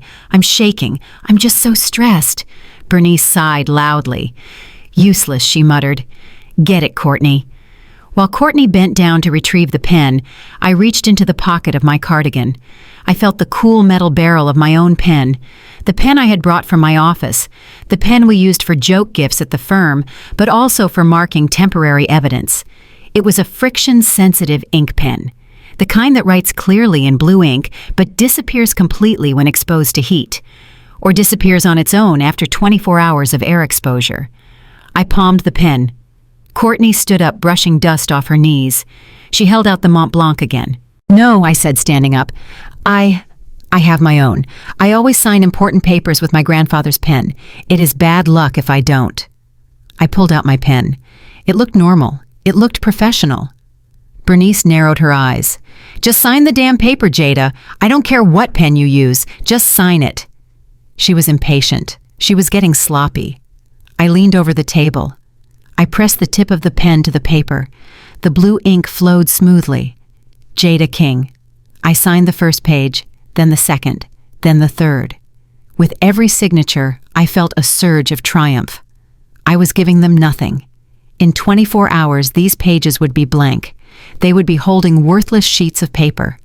I signed the last page with a flourish. "There," I said, straightening up. I capped my pen and put it back in my pocket. "It is done." Bernice snatched the papers away before the ink was even dry. She scanned them, checking the signatures.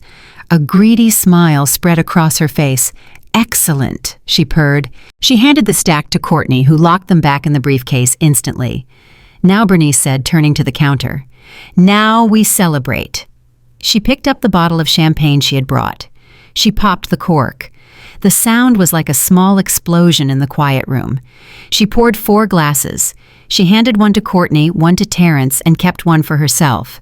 Then she picked up the 4th glass. She turned her back to me for a split second.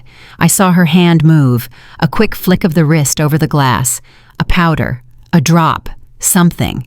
She turned back around and held the glass out to me. The bubbles were fizzing, rising to the top, masking whatever she had just added. "Here you go, my dear," she said, her eyes glittering with malice. "To family, and to the end of your troubles." I took the glass. The glass was cold. My heart was pounding so hard I thought they could see it beating through my shirt. This was the moment. The papers were signed. The drink was poured. If I drank this, I would never wake up. I looked at Terrence. He was staring at the floor, refusing to meet my eyes. He knew. He knew what was in this glass. I looked at Courtney.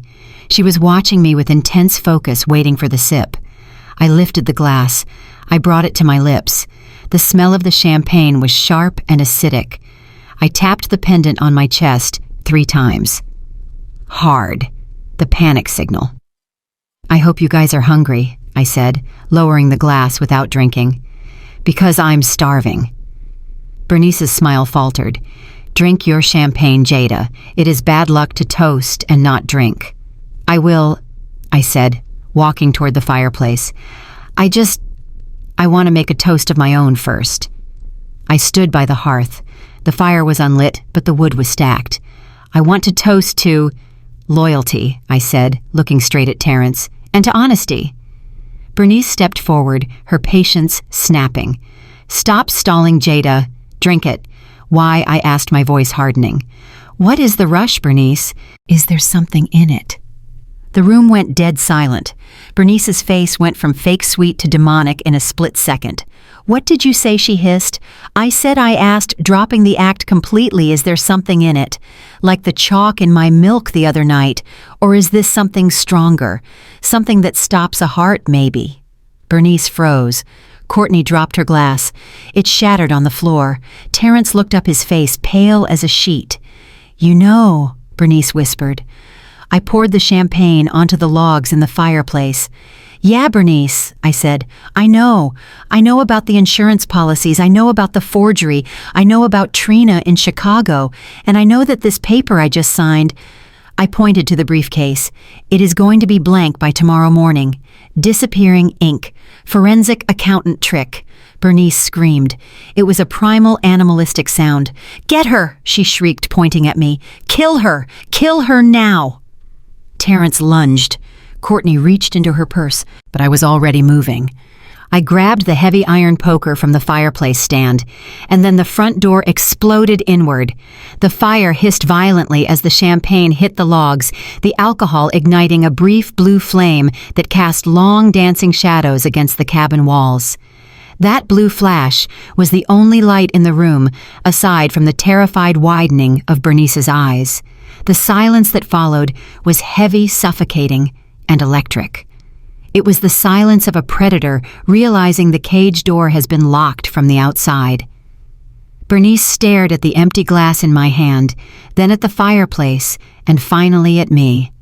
Her face, which had been composed of fake warmth and aristocratic arrogance just moments ago, began to crumble. It wasn't fear yet. It was rage. Pure, unadulterated, ugly rage. The mask of the benevolent mother-in-law dissolved, revealing the snarling face of the criminal underneath. "You ungrateful little wretch!" She spat, her voice dropping to a guttural growl.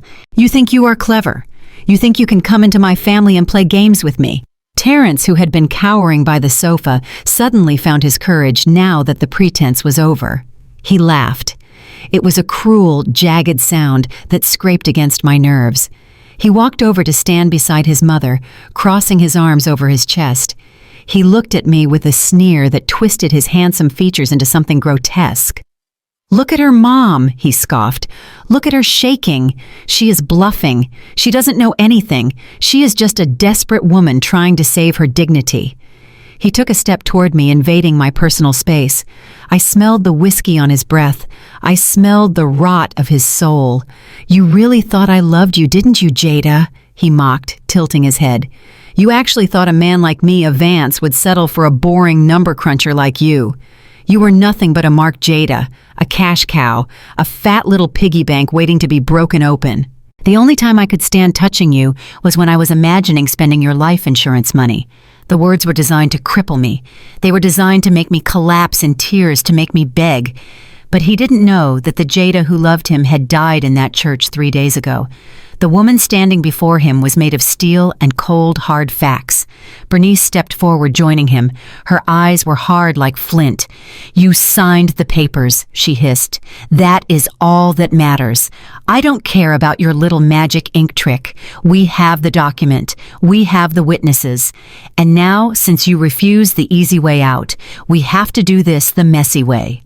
She turned to Courtney, who was standing by the table, her hand clutching the handle of the briefcase until her knuckles were white. Courtney Bernice commanded, "Get the rope from the trunk. And the tarp. We aren't making it look like an accident anymore. We are making it look like a robbery gone wrong." Courtney nodded, her face pale but determined.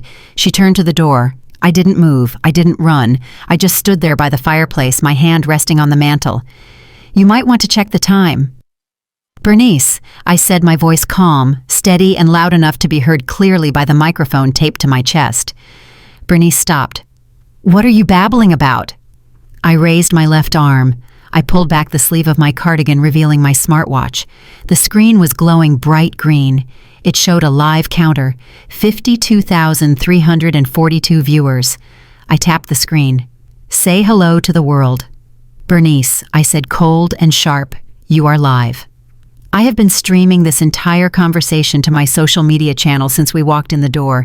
50,000 people just heard you order a murder. 50,000 people heard Terrence admit to the fraud. And guess who else is watching? I pointed to the camera lens, the district attorney, the FBI, and the entire Atlanta Police Department. The color drained from Bernice's face so fast she looked like a corpse standing upright.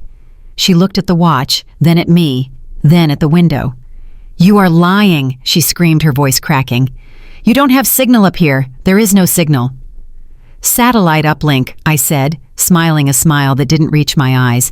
"Expensive, but worth every penny to see the look on your face right now." Terrence stumbled back, tripping over his own feet. "No," he whimpered. "No, no, no, this isn't real." "Mom, she is lying. It is over, Terrence. I said, locking eyes with him. "The game is over." Courtney let out a shriek of pure panic. She didn't run for the door. She didn't run for the car. She snapped. The pressure, the fear, the realization that her life was ending broke something inside her. She grabbed a steak knife from the fruit platter on the table. Her eyes were wild, foaming with madness. "You bitch!" she screamed, lunging at me.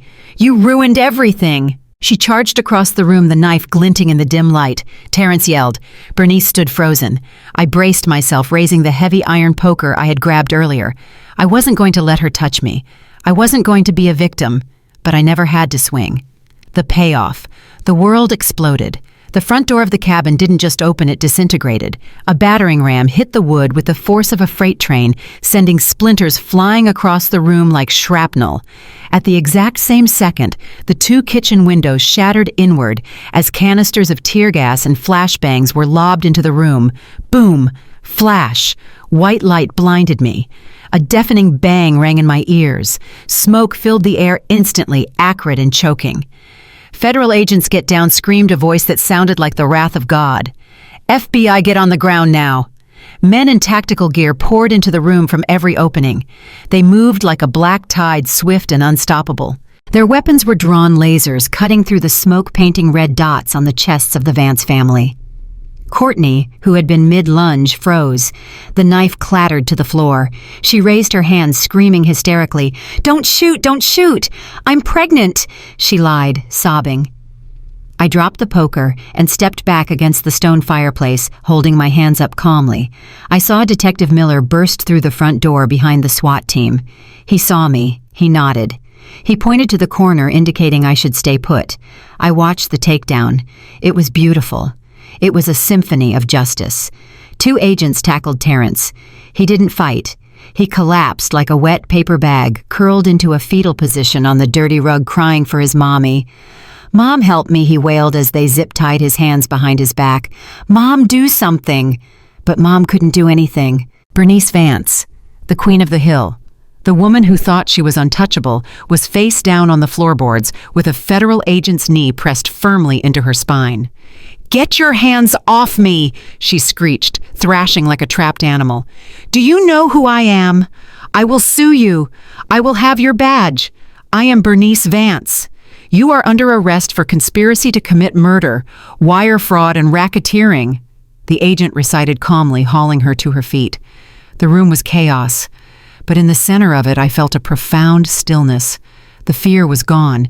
The adrenaline was fading, leaving behind a cold, hard satisfaction. Detective Miller walked over to me. He checked me for injuries. "You okay, Jada?" he asked. "I'm fine," I said. "I'm better than fine." "Can I talk to her?" I asked, nodding toward Bernice. Miller hesitated, then nodded. "Make it quick." I walked over to where they were holding Bernice. Her hair was wild. Her fur coat was torn, and one of her expensive heels had broken off. She looked small. She looked old. She glared at me with pure venom. "You will pay for this," she hissed. I laughed. It was a genuine laugh this time. "No, Bernice," I said, stepping closer until I was inches from her face. "I won't pay for anything. You will. You will pay with the rest of your life in a federal prison." I leaned in closer, lowering my voice so only she could hear. "And I want to thank you," I whispered. She blinked, confused. "Thank me?" "Yes," I said. "Thank you for putting Terrence in jail on my wedding day. You thought you were saving him. You thought you were stopping me from finding out about his bigamy. But you were wrong." I paused, letting the words sink in.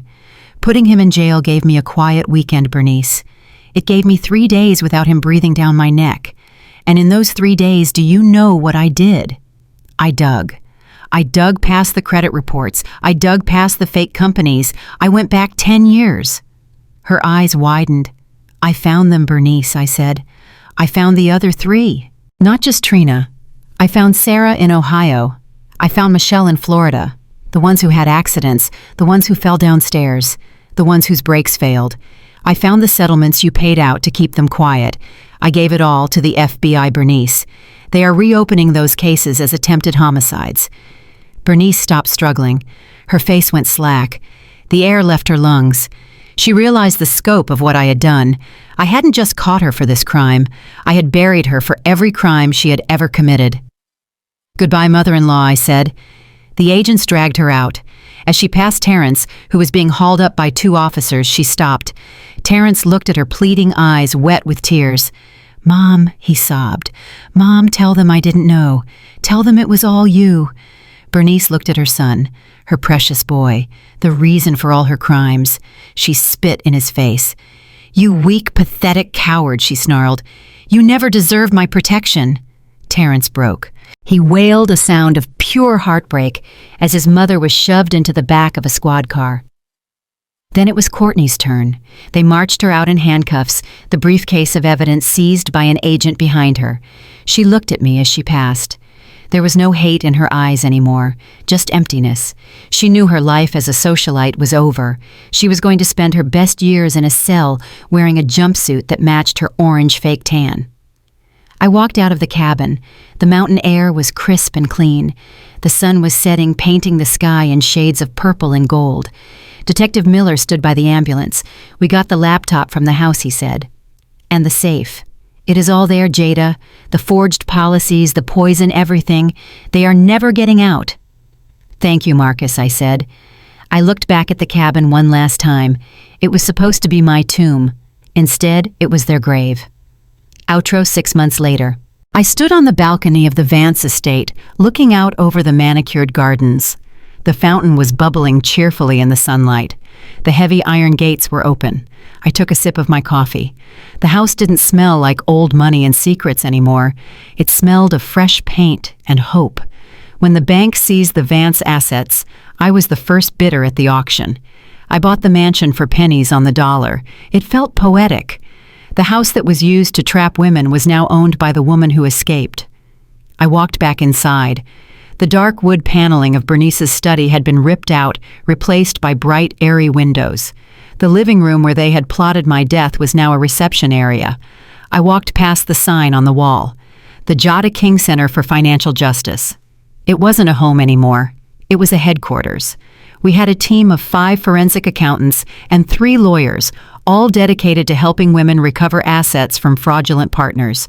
We taught classes on financial literacy. We helped victims of romance scams get their lives back. I walked into my office, the room that used to be the guest suite where I was drugged. It was my sanctuary now. I sat down at my desk and opened my laptop. I had a meeting in 10 minutes with a new client, a woman who thought her husband was hiding money in offshore accounts. I smiled. I was going to help her find every penny. I looked at the camera one last time, speaking to the thousands of women who had followed my journey, who had supported me through the trial, who had sent letters saying I saved their lives. They tried to bury me. I said, my voice strong and clear, but they didn't know I was a seed. Bernice Vance is serving 3 consecutive life sentences. Terrence got 20 years. Courtney turned state's witness and got 10. They lost everything. Their money, their freedom, their name, and me. I got the house, I got the justice, and most importantly, I got myself back. If you are watching this and you feel small, if you feel trapped, if you feel like someone is taking advantage of your kindness, listen to me. Check the accounts, trust your gut, and never, ever underestimate what you are capable of when you are pushed into a corner. Sometimes the greatest humiliation of your life is actually your greatest weapon. They laughed at me in that church. They thought I was weak because I stood there alone. But I wasn't alone. I was just standing apart so I could get a better aim. Don't cry when your enemies laugh at you. Let them laugh. Let them think they have won. Let them get comfortable. Let them laugh while you sharpen the knife. Because the one who laughs last doesn't just laugh best. The one who laughs last is the one who survives.